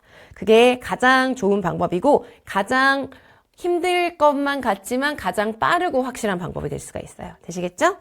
자, 그 다음에 여러분 스터디도 간단하게 말씀드릴게요. 스터디 굉장히 다양하게 많이 하시는데요. 스터디는 결론은 필수가 아니라 선택입니다. 이제 사람의 성향, 여러분 뭐 MBTI도 많이 하시고 다들 성향에 대해서 다들 막 이제 얘기 많이 하잖아요. 나의 성향과 이런 성격에 따라서 이제 뭐 필요하면 하는 거고 필요하지 않으면 스터디를 전혀 하지 않고도 고득점 하시는 분들이 많이 있습니다. 그래서 스터디를 하면 막 스터디한다, 구하고 그러니까 눈에 많이 보이죠. 스터디하는 모습이. 그러니까 마치 모든 사람이 스터디를 다 하는 것만 같지만 스터디를 하지 않고 그냥 티 안 나게 그냥 공부하시는 분들도 진짜 많아요, 여러분. 그러니까 스터디를 꼭 해야 된다가 아니라 여러분들이 공부를 한다고 생각을 했을 때, 아, 이런 부분은 나 혼자서 하는 것보다는 같이 하는 게 낫겠다라는 부분이 다양하게 있을 수가 있어요. 그 다음에 그 스터디를 할 때 그 필요성과 목적과 방식 또한 여러분, 누가 이렇게 하더라. 뭐 예를 들어서 인출 스터디를 뭐 바로 하더라. 그러니까 나도 해야지. 그렇게 하시는 거는 전혀 도움이 안 됩니다. 내가 공부를 해보니까 또는 할 거를 생각해 보니까 이런 부분을 하는 게 좋겠다라는 게 있을 때 자기 주도적으로 스터디를 하셔야지 그렇지 않고 하면 아무런 도움이 안 돼요. 이해되시겠죠? 그 다음에 또 스터디를 하는 것 자체가 여러분 굉장히 방해가 될 수가 있어요. 그래서 스터디도 여러분 진짜 여러분 하시게 되면은 우리가 특수교육 하잖아요. 그러면 진짜 좁아요. 아시겠지만. 그래서 지금 막 내 마음대로 하고 예의 안 갖추고 막 이러면 어딘가에서 또 다 만나게 됩니다, 여러분. 그래서 만나게 되든 안 만나게 되든 여러분 우리가 다 각자 잘 되려고 공부하는 거고 소중한 나의 시간을 쓰는 거고 하니까 예의를 갖춰서 스터디를 하셔야 되는데 꼭 보면 스터디 하면서 사람들 때문에 스트레스 받고 막 잠적하고 막 별의별 일들이 다 있거든요. 그래서 스터디를 하는 것 자체가 스트레스 요인으로 작용할 수도 있습니다. 분명히. 그래서 그런 상황이 만약에 생기면 거기에 너무 정신적으로나 정서적으로 막 소모하지 마시고요. 그냥 이제 이렇게 좀 깔끔하게 그냥 정리를 빨리빨리 하시는 게 좋아요. 그래서 좋게. 어쨌든 여러분 스터디를 하다 보면 별의별 일이 다 있고 그러니까 스터디를 하는 게 그런 별의별 일이 다 있을 수 있음에도 불구하고 스터디를 이런 부분에 대해서는 하는 게 좋겠다. 그러면은 잘 목적이 맞는 사람들을 잘 모집하거나 잘 구해서 이제 딱 명확하게 하셔야 돼요. 명확하게. 그래서 스터디에서 할 것은 요만큼. 그 다음에 스터디를 하는 게 내 공부 시간이 아닙니다, 여러분. 강의를 듣는 시간, 스터디라는 시간은 내가 공부하는 시간이 아니라 그냥 공부를 하기 위한 어떤 과정의 설명을 듣고 그 다음에 확인하는 그런 과정이 되는 거거든요. 그래서 내가 공부하는 시간과 스터디하는 시간을 구분을 해서 스터디는 내 전체 공부 시간에 요만큼만 쓰겠다라는 걸 정확하게 하셔야 돼요. 그래서 뭐 생활 스터디, 뭐 아니면 요즘 뭐 이제 공부하는 거 확인하는 스터디도 하고요. 아니면 하기 좋은 스터디는 뭐가 있냐면 여러분 법이나 교육 과정은 단순 암기를 해야 되는데 매일 조금씩 무한 반복하자 그랬잖아요. 그걸 혼자 하기가 힘들 수가 있어요. 그래서 장치를 만드는 거죠. 그래서 스터디에서 뭐 하루에 30분, 1시간씩 하는 거 매일 인증하기 뭐 이런 거. 어쨌든 아주 다양한 스터디를 할 수 있잖아요. 그래서 그런 것들을 할 때 내가 뭘 해야 되는지 주도적으로 결정하는 거, 주변에 끌려가지 않는 게 중요합니다. 되시겠죠? 그래서 스터디에 대해서는 이렇게 생각을 하시고 필요에 따라 내가 주도적으로 나에게 필요한 스터디를 하겠다. 아니면 하지 않겠다. 이렇게 생각을 하시고 계획을 하시면 되겠습니다. 자, 그래서 제가 이제 주제별로 얘기들을 쭉 이제 해드렸는데요. 먼저 시험이 어떤 것인지 알아보셨고, 그 다음에 26학년도의 기출문제를 가지고 시험 문제도 살짝 이제 맛배기로 구경을 해보셨고, 과목별로, 시기별로, 그 다음에 문제 유형별로, 그 다음에 자료 정리 어떻게 할지, 스터디 어떻게 할지 뭐 그런 것들을 간단하게 말씀을 드렸습니다. 그래서 그런 점들을 여러분이 다 생각을 해보셔야 돼요. 그냥 막연하게 공부 열심히 해야지 이게 아니라 그런 요소들을 하나하나 생각해 보시고 체계적으로 계획을 구체적으로 세우셔야 됩니다. 그래서 그럴 때 꼭 참고를 하셔서 계획을 잘 세워보시길 바라고, 그 다음에 여러분 이제 제가 또 항상 강조해 드리는 게 1차에서 여러분 내가 할 수 있는 최선의 고득점을 하셔야 돼요. 1차에서 되면 이제 2차 시험을 보게 되는 거잖아요. 2차에서 생각보다 많이 뒤집혀요. 뒤집히기도 하고 뒤집을 수도 있어요. 그러니까 1차 시험에서 커트라인이 나오잖아요. 그래서 컷에서 뭐 몇 점 이상이다 뭐 이런 게 있죠. 그래서 뭐 컷에서 보통은 10점 이상 높으면 그래도 2차에서 막 굉장한 실수를 하지 않으면, 엄청난 실수를 하지 않으면 그래도 좀 안정권이라고 할 수 있고 합니다. 그런데 1차 점수가 또 소수점이라고 해도 매년 보면 1차에서 뭐 1점 차이도 안 나는데 최종 합격하시는 분들도 계세요. 그래서 어떻게든 할 수 있어요. 해야 되고. 그런데 여러분 1차에서 고득점을 해두면 2차에서 훨씬 더 안정적으로 준비할 수 있어요. 1차에서 내가 합격하긴 했는데 소수점으로 붙었죠. 그러면 진짜 온 힘을 다해서 최선을 다해서 2차 합격을 하셔야 합니다. 하실 수 있어요. 그러나 그 과정이 너무 피가 마르고 너무너무 힘듭니다. 그 과정이, 준비하는 과정, 시험 보는 과정, 결과를 기다리는 과정. 그래서 여러분들이 하실 수 있는 선에서 최선을 다해서 1차에서 고득점을 하는 게 정말 왕도예요, 여러분. 무조건 1차에서는 고득점을 할 수 있는 방법이 뭘까 생각하셔야 돼요. 그래서 1차에서 그냥 어떻게든 합격만 하자 이런 생각은 처음부터 하지 마시고요. 무조건 내가 할 수 있는 최고의 고득점을 받아야 되겠다. 라고 생각을 하시고, 그러려면 앞서서 말씀드린 그런 여러 측면에 따른 계획도 체계적으로 하셔야 하지만요. 이제 필수적으로 제가 오랜 기간 강의하면서 많은 분들, 특히 고득점 하시고 수석하고 차석하고 하시는 분들, 물론 수석 차석은 안 해도 됩니다. 그냥 합격하면 되죠. 최종 합격은. 그러나 1차에서 고득점을 하시는 분들이 거의 뭐 수석하고 차석하고 하시겠죠? 어쨌든 보면은 이제 공통점이 있고요. 아, 저런 공통점들이 결국은 고득점을 하는데 필수적이겠다. 그러니까 사람들의 상황과 성향과 모든 여건이 다르니까 구체적인 공부 방법은 달라요. 다릅니다. 달라야 하고. 그러나 고득점을 위해서 필수적인 건 첫째, 나만의 확고하고 뚜렷한 목표의식이 있어요. 그냥 내가 특수교육과를 나왔고 그냥 일해야 되니까 직업을 구해야 되니까 그냥 이렇게 좀 어렴풋이 이렇게 좀 애매모호하게 그렇게 하는 것에 비해서 뚜렷하게 내가 올해 이렇게 하고 이 정도까지의 점수를 받겠다. 어느 정도 이렇게 이제 뚜렷하게 정확하게 구체적으로 목표의식을 갖고 있는 경우와 그렇지 않은 경우에 공부의 어떤 질과 양과 그 다음에 효과는 정말 다릅니다. 그래서 여러분들도 공부를 제대로 시작하시기 전에 뚜렷하게 내가 뭘 위해서 이 공부를 하는가, 내가 뭐를 하려고 하는가라는 목표의식을 다시 한번 뚜렷하게 갖고 시작을 하셨으면 좋겠고요. 그 다음에 두 번째 필수는 이것도 계속 말씀을 드리는 건데요. 자기 주도적으로 하셔야 돼요. 막 귀가 얇아서 자꾸 주변에 영향을 받고 주변 사람들의 말 한마디에 자꾸 막 신경 쓰고 거기에 막 매몰되어 있고 이러시면 안 돼요. 그냥 내 공부는 내가 하는 거고요. 주변의 여러 가지는 그냥 주변의 일들이지 나랑은 상관이 없습니다. 내 공부는 내가 하는 거고 나에게 맞는 공부는 내가 파악을 해야 되는 거거든요. 그래야 좋은 도움이 되는 공부를 하실 수가 있어요. 그래서 항상 자기 주도적으로 하자. 이게 어려우실 수 있습니다. 왜냐하면은 막 많은 얘기들도 있고 정보도 너무 많고 하다 보니까 그럴 수 있는데 자기 주도적으로 하셔야 좋은 결과를 얻으실 수가 있어요.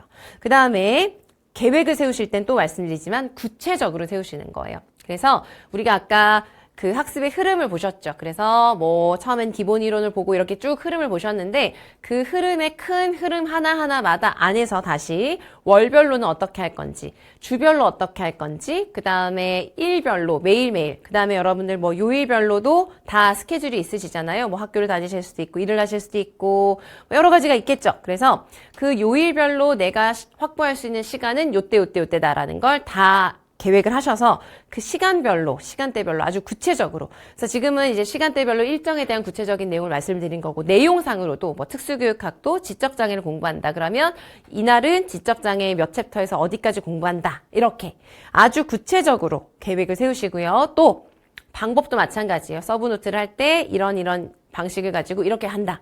이런 계획을 전부 다 구체적으로 세우세요. 그래서 구체적인 작은 요소 하나하나를 해 가다 보면 성취감도 생기고 또 그렇게 하다 보면은 방향도 확인하게 되고 그 다음에 수정을 할 수도 있고 그렇게 됩니다. 되시겠죠? 그래서 구체적으로 계획을 세우시고 그걸 매일매일 구체적으로 확인해 가면서 지속적으로 자기 관리하는 거. 이런 게 너무너무 중요한 거예요. 필수입니다. 그 다음에 여러분 성실하고 꾸준한 건 진짜 당연한 거죠. 너무 당연한 거. 모든 일이 그렇죠. 모든 삶에서 그렇죠, 여러분. 성실하고 꾸준한 걸 따라갈 수 있는 사람은 없습니다. 아무리 똑똑하고 단계적으로 학습을 잘하고 집중력이 좋아도 여러분, 특히 임용시험 같은 경우는 꾸준하고 성실하게 해야 하는 시험이에요. 그래서 꾸준하고 성실한 건 정말 기본값인데 당연한 것 같지만 이것도 생각보다 1년 내내 공부한다 그러고 노량진에서 생활하시고 해도 정말 그 일상을 보면 꾸준하지 않고 성실함이 좀 부족한 경우도 진짜 많아요. 대부분이 사실 그렇다고 저는 생각을 하기도 해요. 그래서 그러니까 해야 된다는 스트레스만 받고 막 해야 돼만 하지 진짜로 했는가라는 걸 여러분 매일매일 점검을 스스로 하세요. 그래서 정말 매일 내가 성실하게 하고자 한 것을 꾸준히 성실하게 하는가를 냉정하게 보십시오. 그래서 그렇게 해야 되고 그렇게 하잖아요. 그러면 웬만하면 정말 고득점 합니다. 그래서 분명히 나는 뭐 했는데 돌아보면은 사실은 안 했을 수도 있어요. 공부를 제대로.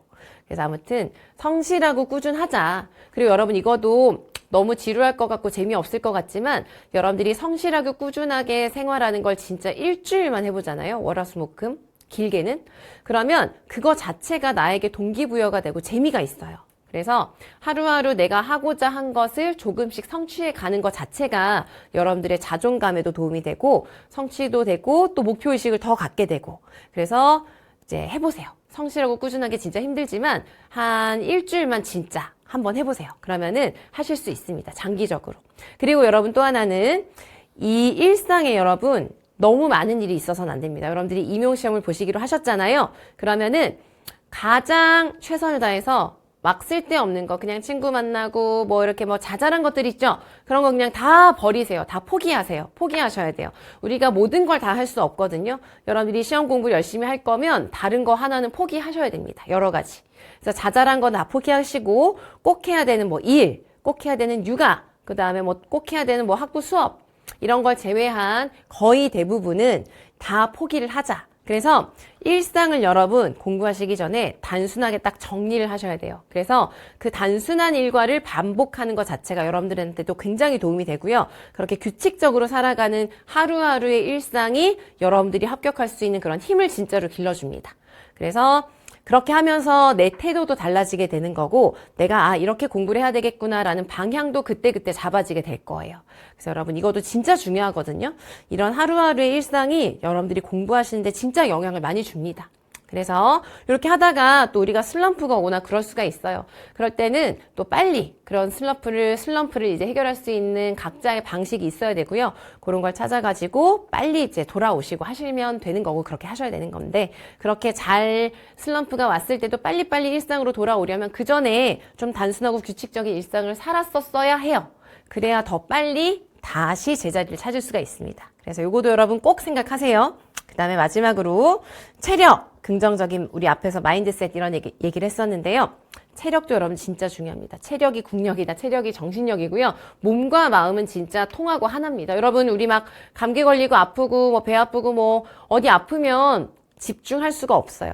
그래서 내 컨디션이 너무너무 중요합니다. 그래서 많이들 질문하시는 게 운동을 계속 뭐 공부하는 내내 해야 될까요? 말아야 될까요? 그런데 저는 운동을 워낙에 좋아하기도 하고 운동은 그냥 무조건 어떤 운동이든 좋아요. 막 대단한 운동을 해야 되고 이런 건 아니고요. 그냥 내가 하루의 시간 중에서 뭐 1시간 정도 가급적이면 매일 아니면은 너무 이제 일과가 너무 바쁘다 그러면 일주일에 2-3번이라도 일정하게 규칙적으로 운동을 하는 것 자체가 여러분들이 공부만 하면서 받는 스트레스, 공부 못해서 받는 스트레스 이런 스트레스를 잠시 내려놓고 운동을 하면서 집중하는 것 자체가 스트레스를 푸는 데도 너무너무 도움이 되고 다음 공부를 할 때 집중력에도 진짜 도움이 됩니다. 그리고 체력이 좋아야 여러분들이 집중력을 최대한 발휘할 수도 있고요. 긍정적일 수가 있어요. 그래서 운동은 뭐 가급적이면 저는 뭐 10월 정도까지도 꾸준히 하시라고 해요. 그래서 여러분이 생각해 보시고 뭐 요가도 좋고 수영도 좋고 뭐 뭐든 좋습니다. 그래서 올해도 보면은 뭐 아주 좀 강도 높은 운동을 규칙적으로 하시는 분들도 계세요. 근데 운동을 해보시면 아시겠지만 운동을 하면 체력이 확실히 길러집니다. 그래야 안 아플 수 있어요. 그리고 여러분 공부를 우리가 막 하잖아요. 그러면 하반기 되면 진짜 많이들 아프거든요. 근데 운동을 하신 분들은 꾸준히 운동을 하신 분들은 그때 거의 그래도 괜찮은 편인 것 같아요. 그래서 아무튼 여러분 이제 계획하실 때 운동을 하는 것도 체력을 기르는 것, 꼭 운동이 대단한 운동이 아니어도 어쨌든 내 체력을 기르고 컨디션을 관리하는 것도 여러분들의 학습 전략 안에 일부에 포함되어 있어야 합니다. 그래야 여러분들이 긍정적으로 장기 레이스를 하실 수가 있어요. 되시겠죠? 그래서 이런 것들이 이제 고득점, 1차 고득점을 하기 위한 필수 요건이라는 것도 꼭 참고하셔서 계획을 세우시고 이제 공부를 하셨으면 좋겠습니다. 그래서 여러분 제가 긴 시간 동안 이렇게 말씀을 드렸는데 다시 한번 여러분들이 주어진 시간이 어떻든 상황이 어떻든 내가 할 수 있는 방법을 잘 찾으셔서 밀도 높게 질 높게 공부를 하셔야 하고요. 그렇게 해서 고득점을 하셔야 여러분들이 또 안정적으로 최종 합격을 하실 수가 있을 거예요. 그래서 여러분들 지금 말씀드린 거 잘 참고하셔서 모두 고득점으로 1차 합격하시길 기원하도록 하겠습니다. 감사합니다.